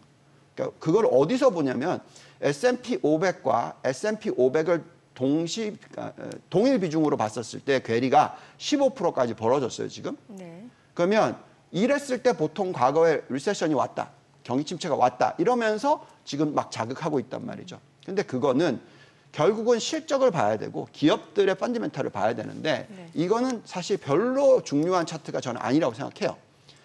결국 우리가 봐야 되는 것은 금리를 내리는 과정에서 천천히 내려주는 과정이 들어온다. 그러면 조정이 있다 하더라도 다시 재상승을 한다. 경기 침체가 안 왔을 경우에 그렇다. 네. 이 얘기를 해드리는 것이고요. 보시면 제가 아까 96년이냐 98년이냐 하지만 어쨌든 96년에도 7월 달쯤에 확 많이 빠졌죠. 98년에도 7월 달쯤에 확 빠졌습니다. 그 강도가 98년에는 제법 컸어요. 네. 왜냐하면 아시아 금융 위기가 왔었기 때문에. 근데 지금 보시면 96년에는 빠지긴 빠졌지만 얕죠. S&P 500 기준으로서 맥시멈 드로우다운이라고 해서 고점 대비해서 지금 얼마 빠졌냐면 5% 살짝 넘게 빠졌어요. 96년이랑 더 비슷하다는 얘기입니다. 여기서 되돌리기 시작하면 저희는 아직까지 사이클이 한참 남았다는 얘기고요. 그렇다면은 중소형주만 투자하시면 안 된다는 겁니다. 여전히 대형주 비중이 높아야 된다라는 얘기를 해드리는 겁니다. 이 차트가 나스닥으로 보면 더 확연하게 나타나거든요. 네. 물론 지금이 98년이라고 비슷하기 때문에 금리를 3번 빠르게 내려준다. 그러면 중소형주 나스닥 관련주들 사셔야 돼요. 폭등을 합니다. 네. 그러니까 그건 경기 침체가 안 왔고 AI 사이클에 대한 기대가 엄청나게 만들어질 수 있기 때문에 그렇습니다. 그렇지만 제가 볼 때는 그건 나중 얘기고 지금은 아직까지 96년하고 비슷한 게 아니냐. 이렇게 저희는 보고 있고요. 그러니까 결국 경기 침체가 오느냐 안 오느냐에 대한 분석을 정말 열심히 하셔야 된다, 지금 현재. 네, 저희가 판단하기에는 경기 침체가 올 확률은 특히 미국은 정말 낮다라고 네. 보여지고요. 그럴 때는 어쨌든 간에 주식이 비중이 높아야 된다. 아, 지금 화면에 나오네요. 주식 60, 채권 42 비중이요. 이거는 그냥 과거의 평균이고요. 아, 네네. 예, 과거의 거의 80년의 평균입니다. 네. 그래서 주식 60%, 채권 40%인 전략인데 금리가 아주 천천히 떨어질 구간에서는 저희는 주식 80, 채권 20이라는 얘기를 해드리고 있는 겁니다. 어느 시점에서는 많이 바꿔야 되겠지만 네. 아직까지는 경기 침체가 올 가능성이 앞으로 2년 안에 올 확률이 10%가 안 된다고 생각하신다면 저처럼 그렇다면 여전히 주식에 대한 비중이 높으셔야 되고 그 주식에 있어서도 여전히 대형주에 대한 비중이 높으셔야 된다. 네. 중소형주를 안 보란 얘기가 또 아닙니다. 계속 자꾸 오해하지 마시고요. 네. 중소형주를 보셔야 되는데 네. 그 비중을 중소형주 80, 대형주 20 이거 안 된다 이 얘기를 예, 해드리는 예. 겁니다. 그래서 지금 현재 시점에서는 경기 침체가 얼마나 빨리 올지에 대한 감안을 하시고 여기에 따라서 포트폴리오 구성을 하시고 종목을 고르시고 이걸 하셔야 된다라고 말씀드리겠습니다. 네. 뭐 전반적으로 오늘 이제 일주일 만에 상당히 힘든 장을 보내고 나서 만난 우리 유 본부장님의 뷰는 큰 변화는 없다는 게 이제 확인이 됐고요. 변화는 시키되 천천히 시키죠. 천천히. 예. 근데 이제 조금만 이렇게 듣기가 그거 하시더라도 균형을 한번 맞춰보겠습니다. 네. 지금 예를 들어서 그런 거죠. 무슨 제일 이해하기 쉽게 2차 전지를 가지고 많은 지금 개인 투자들이 힘들어합니다만 3년 후 뭐 2030년 이런 얘기들을 하면서 그렇게 해놓은 바람에 거기서 물려서 꼼짝도 못하신 분들은 그동안에 수많은 기회를 다 놓쳤단 말입니다. 네. 그런 부분을 한번 언급을 하고 싶고 그다음에 지금은 굉장히 어떤 거시적인 그리고 정치적인 격변기인 거죠. 네. 지금 때맞춰 또 이스라엘이 헤즈볼라 징벌 한다고 또 레바논 수도 베이루트를 폭격을 합니다. 공습을 합니다. 네. 이런 얘기들이 나오고 뜬금없이 또 코로나 얘기가 슬금슬금 나옵니다. 하필이면 금년이 또 미국 대선이 있는 해예요. 이런 부분이죠. 네. 그 뭐 베이루트 중동발 어쩌고 저쩌고 하는데 유가는 도저히 못 오릅니다. 침체의 하나의 조짐이죠. 엔원이 지금 이제 906원까지 올라왔습니다. 엔원 차트를 갖다가 한번 보실 수 있다면 한번 보시면은 네. 이거는 지금 굉장히 가파르게 엔원이 올라가는데 대한민국 역사에서 엔원 환율이 이렇게 하락하다가 원화가 엔화 대비 강해지다가 갑자기 이게 뒤집어지면서 엔이 막 비싸지는 경우는 97년, 2008년, 그다음에 2015년 그 무렵 할 것 없이 그 한 3번 정도가 있었는데 그때마다 우리는 힘들었어요. 그렇기 때문에 지금은 조금 이렇게 그 어떤 뭐랄까 요 소나기는 일단 피하자고 지금 이렇게 좀 적극적으로 막 시장에 뛰어들 때는 아닌 것 같아요. 그런 생각은 들면서 좀 이렇게 확인할 게 아직까지 많잖아요. 네. 이번 주만 해도 뭐 한두 가지가 아니고 네.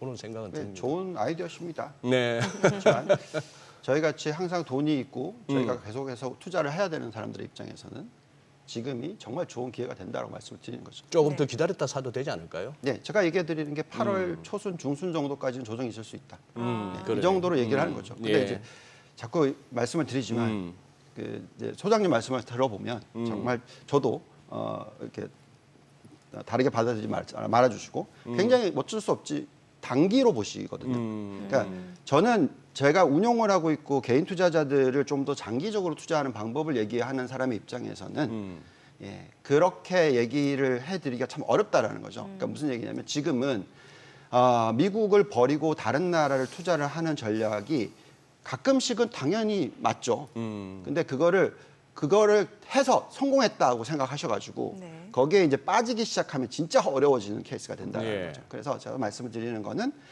지금 현재 시점에서 당연히 말씀하신 대로 뭐 여러 가지 이벤트들이 일어나면서 지금까지 수익을 많이 벌어준 거가 수익이 안 나는 구간이 나올 수는 있는데 그게 일시적이냐 아니면 완전 트렌드의 변화냐라고 했었을 때는 트렌드의 변화는 아니고 일시적이다라는 얘기를 해드리는 거고요. 거기에 맞춰서 전략을 어떻게 짤 거냐 하는 부분은 자기가 투자를 하는 게 나는 왔다 갔다 하는 게 편한 사람이고 사왔다 팔았다를 잘할 수 있는 사람이다. 그럼 그렇게 하셔야 돼요. 근데 그게 아니고 나는 그냥 한번 투자를 하면 빠지든 말든 간에 아무것도 안 하고 있는 사람이다. 그 사람한테 지금 바꿔라 하면은 그게 이제 앞으로 엄청나게 또 안 좋아진다는 얘기죠. 예, 그래서 제가 말씀드리는 거는 맞아요. 지금 보셔야 되는 부분들이 있고 분석을 해야 되는 부분들이 참 많은데 저희가 해본 결과론적으로는 아직까지 거품이 아니고 아직까지 경기 침체가 아니다라는 얘기를 해드리는 겁니다. 알겠습니다. 오늘 내용 잘 들었습니다. 고맙습니다. 네, 감사합니다. 네, 오늘 들으신 내용과 관련해서 더 다양한 정보 원하시는 분들은 카카오톡 채널에서 크존 검색하셔서 친구 추가하시기 바랍니다. 최근 외국인 관심 있게 보는 리포트까지 확인해 보겠습니다.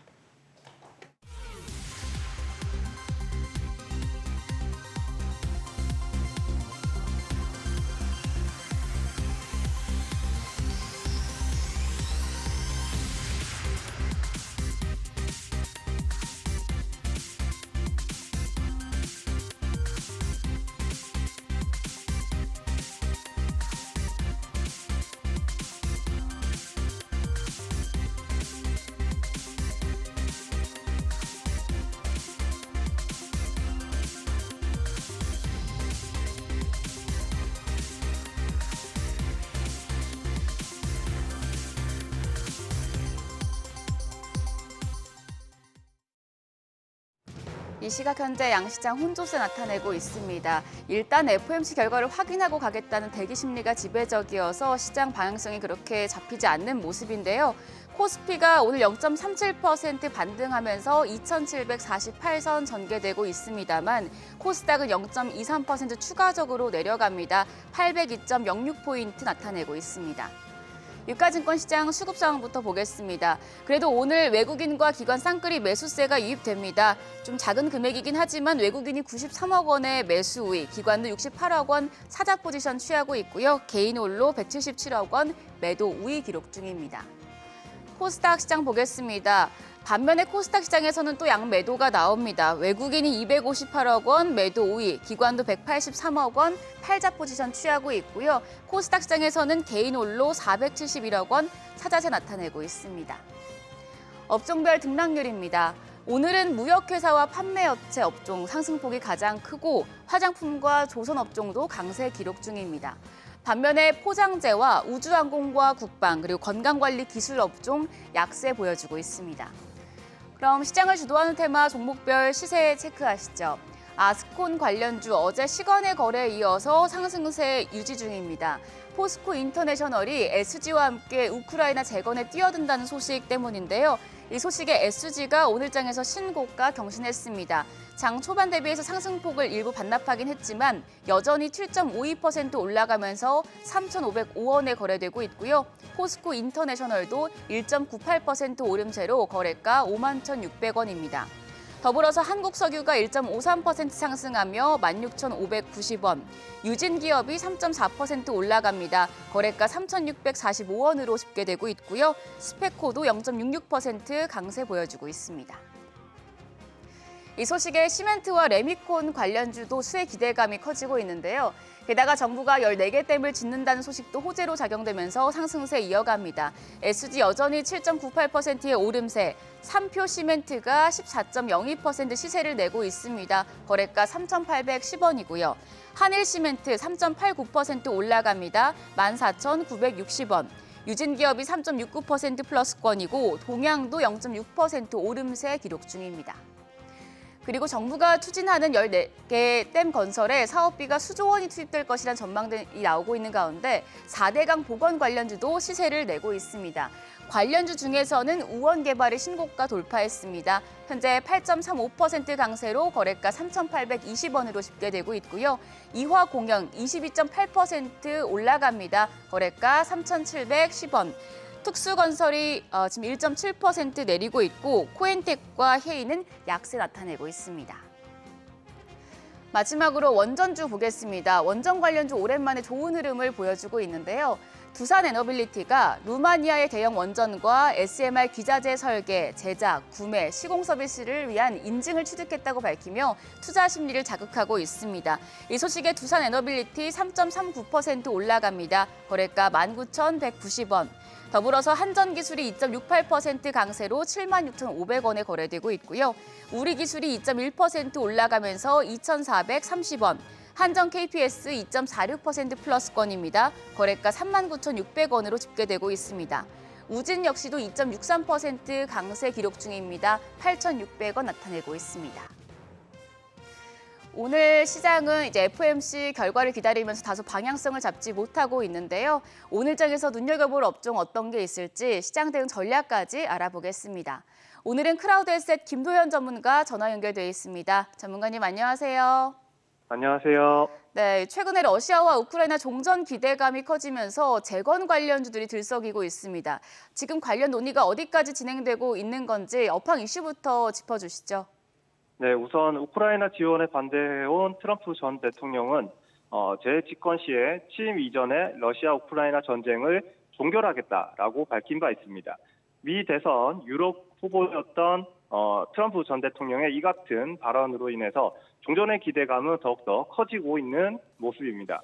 그리고 이전과 달리 젤렌스키 우크라이나 대통령도 러시아와의 평화협정에 긍정적 입장을 표명하였습니다. 젤렌스키 대통령은 11월 제2차 우크라이나 평화정상회의를 개최할 것이며 그리고 러시아를 처음으로 초대할 것이라고 밝힌 바 있었는데 휴전에 대해 진일보된 입장입니다. 그렇기 때문에 11월 전후로 휴전도 가능성 있음을 염두에 두셔야 하겠고 그렇다면 전쟁 종결 시점까지 우크라이나 재건 테마에 관심이 이어질 수 있겠다라고 생각됩니다. 네, 러시아와 우크라이나의 종전 가능성이 높아지면서 건설기계 업계가 주목받고 있는데요. 어떤 종목 눈여겨보면 좋을까요? 네, 이번 재건주 관련해서 살펴보실 종목은 HD 현대그룹 계열인 HD 현대건설기계와 HD 현대인프라코어입니다. 첫 번째 현대건설기계는 현대중공업의 건설장비 사업 부분이 분사하여 상장한 기업입니다.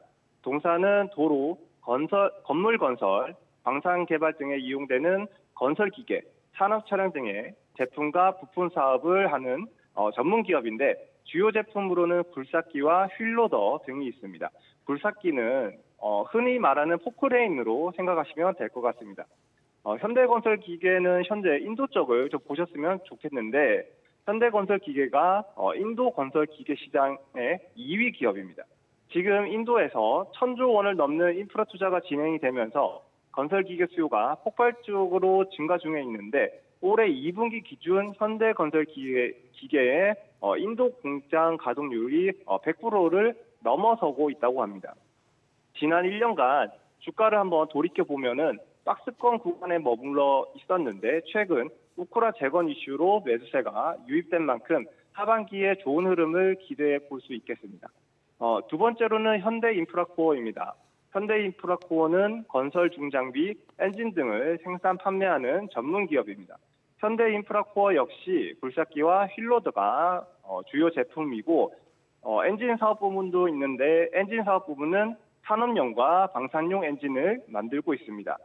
이번 2분기 실적이 기고 효과로 인해서 매출과 영업이익이 감소하긴 했지만 현대인프라코어도 브라질과 인도네시아를 비롯한 신흥시장에서 인프라 개발을 위한 투자가 지속되고 있기 때문에 향후 건설기계 수요가 점차 늘어날 것으로 생각됩니다. 현대건설기계와 현대인프라코어는 우크라이나를 상대로 2004년부터 20년간 건설기계 판매를 이어왔었는데 양사는 현지 점유율을 30%까지 높이면서 전쟁 이전에는 시장 점유율을 1위를 차지하기도 하였습니다. 그렇기 때문에 앞으로 러시아 우크라이나 전쟁이 종전이 된다면 우크라이나 재건 사업이 이루어질 것이고 이로 인해서 양사는 수혜를 받을 것으로 예상이 됩니다. 네, 이제 내일 새벽에 미국 FOMC 회의 결과 발표가 예정이 돼 있습니다. 우리 시장 지금 이 결과를 기다리면서 대기 모드에 들어간 모습을 보여주고 있는데요. 대응 전략 어떻게 가져가면 좋을까요? 네, 한국 시간으로 8월 1일 새벽 3시에 FOMC의 금리 결정이 있을 예정입니다. 시장에서는 이번 회의에서 금리 동결을 95.9%까지 예상을 하고 있는데 중요한 것은 다음 FOMC인 9월 회의에서의 금리 방향성입니다. 연준은 경기 둔화 우려 속에서 금리 인하 신호를 보내면서도 시장을 안정을 위해서 신중하게 움직일 것으로 생각이 됩니다. 하지만 이 고용 시장이 둔화가 되는 신호가 나오고 있고 주택 시장 역시 침체되고 있는 지표들이 나오고 있습니다. 그리고 제조업 경기 부진과 인플레이션 둔화세가 지속되고 있기 때문에 금리를 인하를 할 것으로 생각이 됩니다. 헤드워치에 따르면 9월 FOMC에서 25bp 인하할 확률이 약 90% 정도 되고 50bp 인하할 확률도 10%까지 올라오고 있습니다. 이번 FOMC에서 이러한 단서들이 풀린다고 한다면 시장의 방향성에 대한 윤곽이 점차 잡혀가지 않을까 생각됩니다. 네, 전문가님 오늘 말씀 고맙습니다. 지금까지 업종과 대응 전략 알아봤습니다.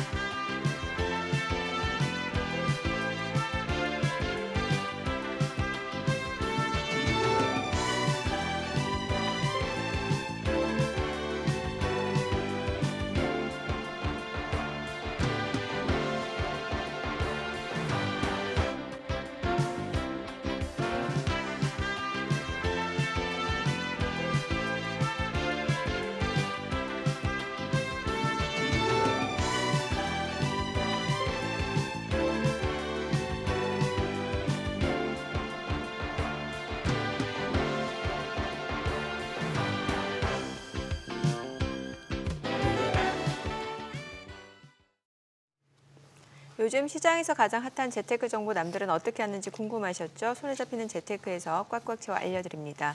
네, 오늘은 박미나 재무설계사님 전화 연결되어 있습니다. 안녕하세요. 안녕하세요. 네, 안녕하세요. 네, 오늘 어떤 재테크 소식인가요? 네, 고금리 고물가 시대에서 착한 가격 업소가 똑똑한 소비 생활의 해답으로 떠오르고 있는데요. 최근에는 착한 가격 업소와 관련된 다양한 혜택도 추가되고 있어서 오늘 내용 들으시고 다양한 혜택 알차게 얻어가셨으면 좋겠습니다. 네, 외식 물가가 치솟으면서 착한 가격 업소가 이제 소비자들에게 인기를 얻고 있다라고 하는 건데 착한 가격 업소 말 그대로 그럼 가격이 좀 저렴한 건가요?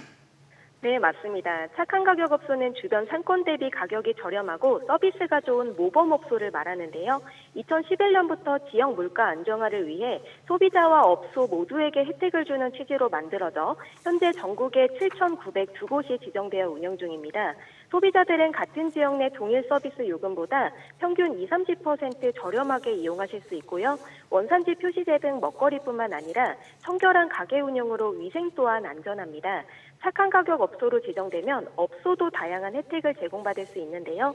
상하수도 요금 감면 등 세제 혜택과 쓰레기 봉투, 주방 세제, 고무장갑 등의 물품 지원들도 받을 수 있습니다. 네, 방금 메뉴판 화면에 잠시 나온 거 보니까 진짜 가격 착한데요. 갈치조림 8,000원에 먹으면 이거 대박인데. 싸다 해봐야 13,000원 뭐 이 정도 하는데 와. 거기다 서비스까지 좋다. 문제는 이제 재료와 맛인데 뭐 좋겠죠. 이거 솔깃한데요. 그럼 이 착한 가격 업소 찾는 방법이 뭐 어떻게 찾아야 됩니까? 네, 그간 착한 가격 업소에 선정된 가게 및 정보 확인은 착한 가격 업소 온라인 홈페이지나 지방자치단체 홈페이지에서만 확인할 수 있어서 접근성이 떨어진다는 지적이 많았는데요.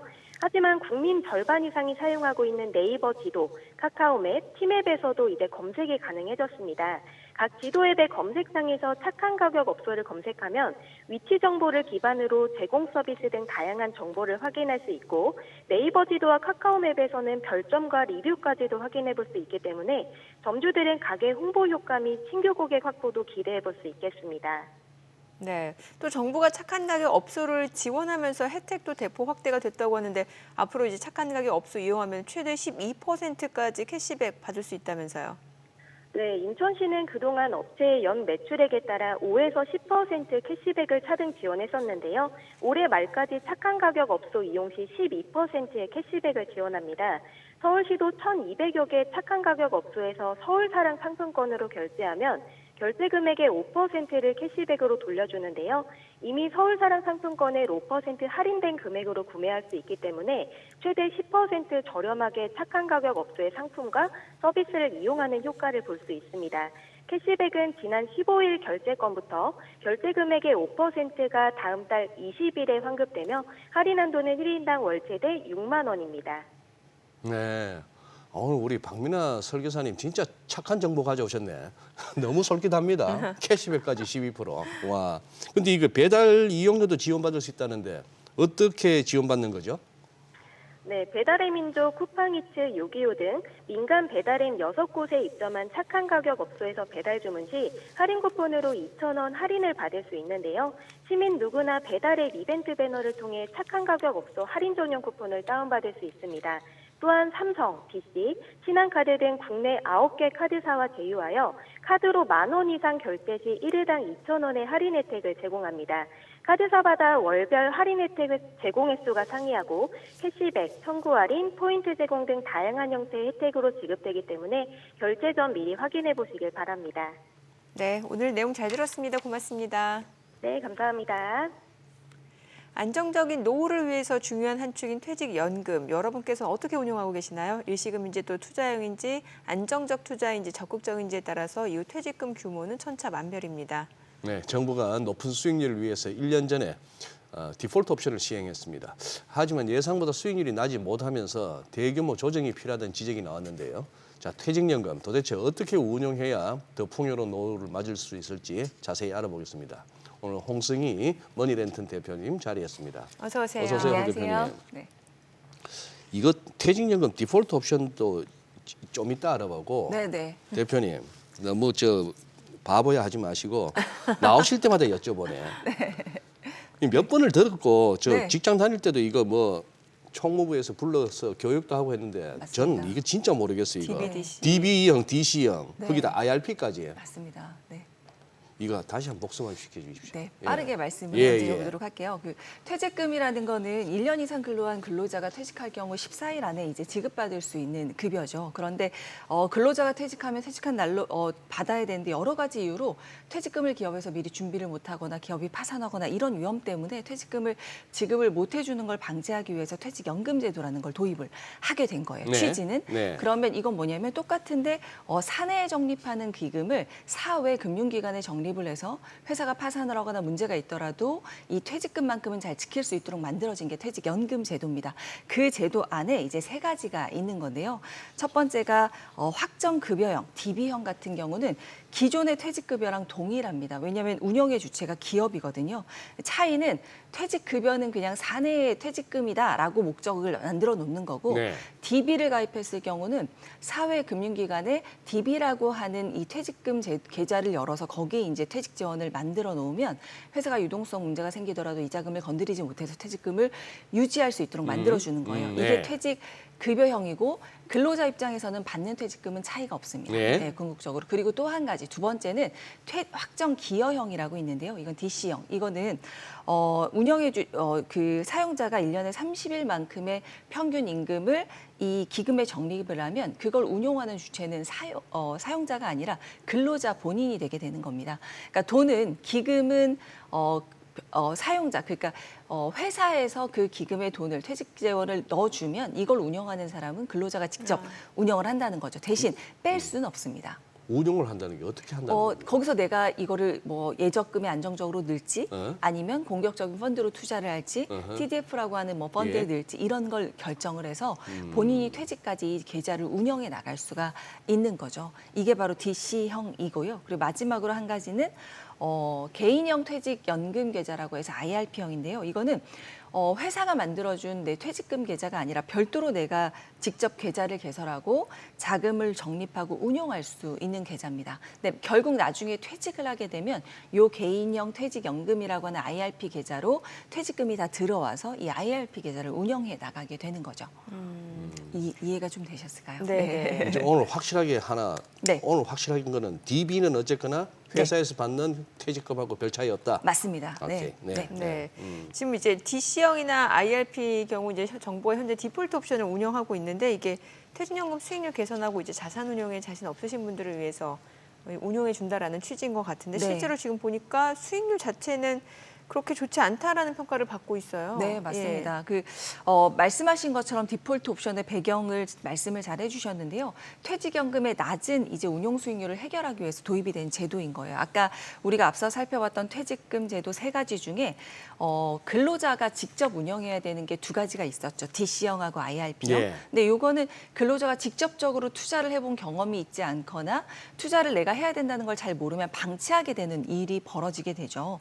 그래서 낮은 원금 보장형 상품의 재해치가 계속 예치가 되거나 투자 상품이 만기 도래 후에 또 자동 다른 상품으로 가입을 해야 되는데 가입을 안 하면 현금성 자산의 방치가 되게 되면 퇴직금은 내가 뭐 목적을 정해서 3개월 있다 뺄 거야, 6개월 있다 뺄 거야가 아니라 퇴직 때까지 계속 운영을 네. 해야 되는 상품이잖아요. 네. 그러면 이 기간 동안의 수익을 얻을 수 있는 걸 낮은 이율을 얻어가는 이런 상황이 벌어지게 되는 네. 거죠. 그래서 디폴트 옵션이라는 건 최초 이 퇴직연금을 가입할 시점에 사전에 내가 어떤 수준의 위험을 감내할 수 있을지를 결정을 해서 선택을 해놓으면 내가 투자 상품 만기 시에 일정 기간 보통 4주 안에 내가 이걸 어떻게 투자하겠다라는 의사결정을 밝혀서 투자를 선택하지 않을 경우 미리 선택해놓은 디폴트 옵션으로 운영을 해주겠다라는 거예요. 해주겠다. 네, 해주겠다. 예. 그래서 이렇게 운영을 하게 되는데 문제는 아까 수익률이 낮다고 말씀하신 것처럼 디폴트 옵션은 근로자가 초저위험, 저위험, 중위험, 고위험 이 4가지 등급별로 이제 상품을 선택하게 되어 있는데 네. 실제 가입자한테 이 상품 선택을 하라고 할 경우에는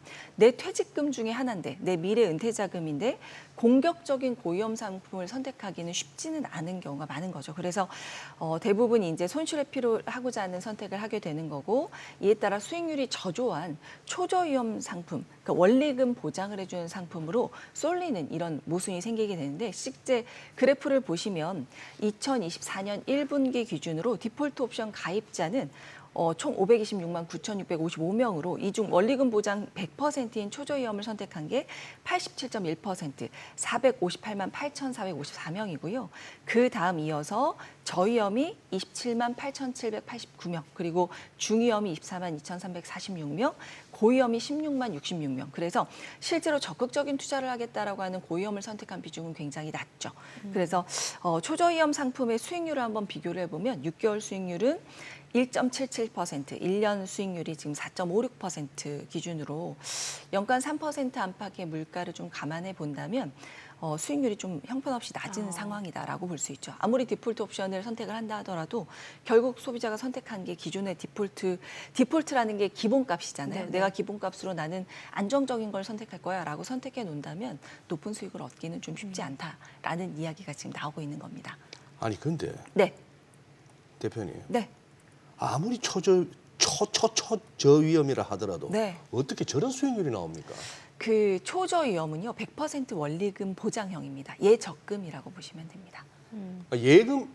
예금이나 적금을 해도 저거보다는 낮게 나오지 근데 않나요? 이게 기준이 지금 저 수익률이 예. 1분기 말 기준으로 직전 1개년도의 수익률이기 때문에 예. 그걸 다 평균했을 때 나오는 수익률인 겁니다. 그래서 이 예적금이라 하더라도 이 퇴직연금에 들어가 있는 예금이 그 시중금리에서 판매되는 예적금처럼 빠르게 금리 변동성을 반영한 상품들이 나오진 않는 것 같아요. 기본적으로 선택하면 그 금융기관의 DC형 상품 안에 상품 라인업 안에 들어가 있는 원리금 보장 상품은 이런 수익률이다라는 게 미리 세팅이 되기 때문에 그렇게 높은 수익률의 예금이나 적금들이 반영이 되지 않는 이런 영향도 있는 거겠죠.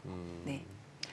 뭐 대충 짐작합니다. 거기다가 또 이거저것 뭐 인건비 빼고 뭐 수수료 빼고 뺄 거고. 네, 맞습니다. 고위험으로 선택해 놓으면 어떻게 뭐 장 좋을 때야 우와 싶은 수익률이 한번 나오다가 네. 한번 또 맞으면 약세장 한번 또 도래하면은 왜 또 마이너스 났냐고 들어가서 네. 또 깽판하면 쳐야 되고. 근데 이 디폴트 옵션 참 용어를 왜 저렇게 쓸까? 직관적으로 다가오지 않아요. 네, 그러니까 이게 원래 우리나라 말로는 사전 지정 운용 방법인 거죠. 디폴트는 부도나는 건데. 그 의미도 있지만 네. 그러니까 지정값이라는 의미도 있죠. 디폴트가요? 디폴트 값이라고 네, 하는 디폴트 값. 기본값. 네, 기본값이라는 예, 뜻도 예, 있죠. 그래서 예. 이게 우리나라만이 아니라 전 세계적으로 이제 퇴직연금 DC형을 네. 선택한 국가들에서 디폴트 옵션을 선택한 국가들이 많이 있습니다. 그래서 우리나라도 이 디폴트 옵션을 그냥 선택한 게 아니라 아마 네. 다른 선진국들이 잘 반영되어 있는 이런 것들을 보고 아마 선택을 하게 됐던 거겠죠. 네, 그래서 지금 보면 네. 가장 잘 운영되고 있는 회사들을 보면 대표적인 게 미국일 예. 수 있을 건데요. 그 퇴직연금 투자자는 장기 투자자다. 원금 보장형 상품에 장기 투자하면 충분한 투자 자금을 모을 수 없다. 이런 문구가 미국 노동부가 기업들의 퇴직연금 상품의 기본 옵션을 제시하는 규정문 여기에 보면 이 문구가 끊임없이 등장을 하거든요. 그러니까 예. 미국 같은 경우는 국가에서 이런 얘기를 계속 장기 투자할 때 원금 보장에 넣지 마십시오라는 사인을 계속 주고 있는 거죠. 그래서 성공적으로 디폴트 옵션이 자리 잡은 국가들의 퇴직연금 수익률은 상당히 높은 편이고요. 그리고 공통적으로 공통수는 뭐가 있냐면 디폴트 옵션의 손실 가능성이 있는 수익형 자산의 편입 비중이 매우 높고 그리고 우리나라처럼 원금 보장형인 예적금이 포함되어 있지 않습니다. 그러니까 아무리 저위험을 선택한다 하더라도 예적금으로 그냥 계속 만기 때 정해져 있는 금리를 쫓아가는 상품들은 포함이 되어 있지 않은 거죠. 그래서 특히 미국의 DC형 수익률 같은 경우는 우리나라 수익률에 비하면 상당히 높은 편인데요. 2016년에서부터 2022년까지 5년간 연평균 수익률은 10.1%, 3년간 수익률은 9.3%에 달합니다. 연평균으로요. 그러니까 중간에 시장이 급등락이 있다 하더라도 평균적으로 했을 때 10% 수익을 달성했던 히스토리가 있는 거죠. 그래서 이와 같은 이런 성과 격차는 아마 운용 방식 차이에 기인할 것 같은데요. 미국은 퇴직연금 자산을 주식이나 타겟 데이트 펀드라고 하는 TDF, 그러니까 뭐냐면 언제 퇴직할 거다라고 하면 지금부터 내가 남아있는 기간 동안에 몇 년 남았냐에 따라서 투자 자금이 채권형에 들어가는 비중과 주식에 들어가는 비중을 조율해서 나가는 이런 펀드에 투자를 하게 되어 있는데요.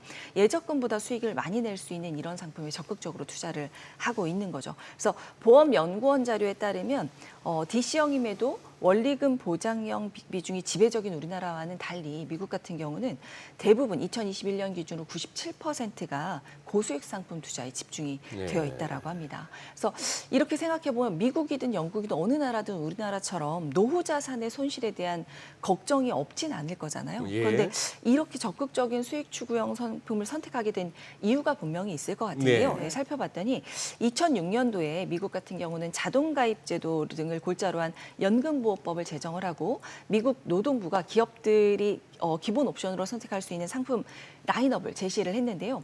이 상품이 타깃 데이트 펀드, TDF 펀드, 밸런스 펀드, 그리고 투자 이름 계좌 등이 포함이 됐습니다. 원금 보장형이 들어가 있지 않죠. 그래서 정부는 기업이 이 안에서 디폴트 옵션 상품을 선정했을 때 원금 손실이 발생했을 때 면책 조항을 주기로 했어요. 그러니까 좀 더 적극적으로 근로자들한테 이렇게 적격 디폴트 옵션 상품을 선택해라라는 걸 제시할 수 있는 거고, 그래서 DC형 퇴직연금 가입이 근로자들도 적극적으로 이제 늘게 되었던 이유가 있는 거죠. 그래서 미국은 우리나라와 달리 이 디폴트 옵션에 원리금 보장형 상품이 없다라는 것도 차이점이 한 가지 더 추가적으로 있는 거고요. 이런 부분이 있는 거고, 영국 같은 경우도 그 영국 지금 그래프에 화면에 나온 것처럼 영국은 네스트라고 하는 국가 퇴직연금 신탁이라는 걸 운영을 하는데요. 이게 정부가 이제 DB, DC형 퇴직연금과는 별도로 설립을 해서 영국 정부가 보조금과 세제 혜택을 지원하는 자동가입형 DC형 제도 운영 공공기관이라고 하는 네스트를 운영을 하고 있는 거예요. 그런데 영국의 네스트에 가입한 근로자는 99%가 디폴트 옵션 상품인 RDF를 활용을 합니다. RDF는 우리나라의 TDF랑 유사한 거거든요. 근데 여기 R은 리타이어먼트라고 해서 퇴직 시점 이렇게 이야기를 하는 거고요. 그래서 30년을 기준으로 이 RDF는 기반 형성, 성장형, 안정화, 그리고 은퇴 후 이렇게 운용 전략을 달리해서 가는 건데, 수익률을 보면 RDF 2040, 2040년 퇴직을 앞둔 이 RDF 펀드 같은 경우는 지난 10년간 연평균 수익률이 9.2%에 달하고 있습니다. 그런데 이런 펀드를 많이들 선택하고 있었다라는 거죠. 그리고 또 호주 같은 경우도 보면, 호주는 이제 슈퍼애뉴에이션이라고 하는 이 효과를 톡톡히 보고 있는데요. 그 올 2분기 기준 적립금 자체가 3조 5,410억 호주 달러. 그러니까 이 금액은요, 우리나라의 퇴직연금 물론 우리나라 국민연금이 1,000조 정도가 된다라고 하는데 국민연금 기금보다도 3배 이상 많은 금액이 들어가 있습니다. 그런데 여기에 가입자들이 적극적으로 이제 투자를 하면서 전체 적립금이 70% 이상이 주식이나 채권형으로 들어가 있어요. 원금 보장형이 아니라. 그래서 수익률이 5년과 10년 수익률이 뭐 8에서 9% 정도로 양호한 성과를 내고 있습니다. 근데 이에 반해서 일본 같은 경우는요, 우리나라랑 비슷한 상황이다라고 보시면 될 것 같습니다. 유의하게 디폴트 옵션에 원리금 보장형 상품을 넣고 있어요. 그러니까 실적 배당형 상품을 유도하기 위해서 이제 자산운용 방법을 2018년 5월에 지정을 해서 투자를 확대를 해서 투자 수익률을 높이고 했으나 그럼에도 불구하고 디폴트 상품 제도나 아니면 DC형 가입률이 굉장히 저조한 상태라고 하고요. 일본 내에서도 디폴트 옵션을 성공적으로 보지는 않고 있다라고 합니다. 그러니까 상품 선정을 일본 같은 경우 온전히 기업에 맡겨놨는데요. 기업에서 만약에 디폴트 옵션을 공격적인 투자 상품으로 선택했는데 실제로 이 수익률이 떨어지면 여기에 대한 이 불만에 대한 목소리가 근로자들부터 받을 수도 있고 소송에 대한 문제도 있으니까 기업들이 몸을 사리면서 이제 원금 보장형 상품을 많이 선택을 했던 거죠. 그러니까 지금 보시면 성공적인 수익률이 나온 해외 국가들 같은 경우는 공격적인 투자를 할 수 있는, 적극적인 투자를 할 수 있는 상품 비중이 굉장히 높은 거고, 우리나라와 일본 같은 경우는 안정적인 상품을 선호를 많이 하고 있는 거죠. 그에 따른 이제 수익률이 좀 차이가 있는 것 같습니다. 그러면 결국에는 뭔가 우리나라에서도 원리금 비보장 그 상품 자체를 좀 선택할 수 있게 그 효율화시켜야 된다라는 지적이 나올 수밖에 없는데, 앞서 보니까 뭐 RDF가 있었고 우리나라는 TDF 있잖아요. 맞습니다. TDF라든지 아니면은 밸런스 펀드, BF, 네네. 이것도 좀 뭔가 역할이 확대돼야 된다라는 얘기가 나오겠네요. 맞습니다. 지금 말씀하신 것처럼 디폴트 가장 좋은 건 말씀하신 것처럼 애초에 디폴트 펀드에 맞지 않는 이제 원리금 보장 상품을 제외하는 방안이 가장 효과적인 방법이 될 수는 있을 텐데, 현실성이 좀 떨어질 수 있겠죠. 그러니까 진행자 말씀하신 것처럼 TDF나 BF를 좀 적극적으로 활용하면 좋을 것 같은데요. 우선 기본적으로 안전자산을 선호하는 여론을 무시하기는 쉽지 않을 거기 때문에 적극적인 투자라는 걸 좀 바꿔 말하면 공격적인 투자인 거잖아요. 예, 근데 그렇죠. 이제 노후 자금을 공격적으로 투자한다라고 하는 거에 대해서 실질적으로는 부담을 느끼는 분들이 많으실 거예요. 아까 처음 말씀해 주신 것처럼 이렇게 미국 주식이 엄청 좋았다가 또 급등락했을 때 내 예. 수익률을 계좌를 보고 또 놀라시는 놀랄 분들도 수도 계실 있고. 거니까요. 네. 그래서 말씀하신 것처럼 업계와 전문가들 같은 경우는 위험 상품을 이제 상품 등급 산정 체계를 좀 바꿔서 실질적인 대안을 만들어 보자라는 목소리가 많은데요. 네. 지금 말씀하신 것처럼 밸런스 펀드나 아니면 TDF 펀드를 무조건 위험군으로 분류하지 말고 이것 또한 이 위험군이 아니라 중위험이나 저위험으로 좀 분류를 해서 투자자들의 선택을 좀 높이는 게 어떻겠냐라는 목소리들이 많이 나오고 있습니다. 그러니까 TDF 펀드라는 게 말씀하신 것처럼 타겟 데이트니까 내가 퇴직할 시점을 두고 거기에 맞게 운용 비중을 바꿔 나가는 거니까 아직 투자 기간이 많이 남았을 때는 적극적인 공격적인 투자가 될 수 있겠지만 투자 기간이 짧으면 안정적인 펀드로 바꿔 나가는 형태인 거잖아요. 그러니까 이런 상품을 무조건 위험한 상품이다가 아니라 저위험으로 좀 분류를 해놓으면 이런 상품을 선택해서 적극적으로 수익률을 높이는 이런 전략을 세울 수 있지 않을까라는 목소리도 좀 많이 나오고 있습니다. 네, 오늘 내용 잘 들었습니다. 네, 고맙습니다. 고맙습니다. 오늘 코스피 코스닥 양시장이 혼조세인데 지금 코스피 같은 경우는 또 외국인이 매수를 해주니까 또 올라가네요. 네. 2,754포인트. 삼성전자를 또 네. 다시 또 땡기니까 또 지수가 올라가네요. 원전주도 네. 사고요. 예. 네, 저희 방송 중에 전해드린 내용과 관련해서 모든 투자 판단의 책임은 투자자분들께 있다는 점 알려드립니다. 네, 세상의 모든 돈 되는 정보 재테크 노하우 머니쇼 오늘은 여기서 인사드리겠습니다. 저희는 내일 오전 8시에 찾아뵙겠습니다. 고맙습니다.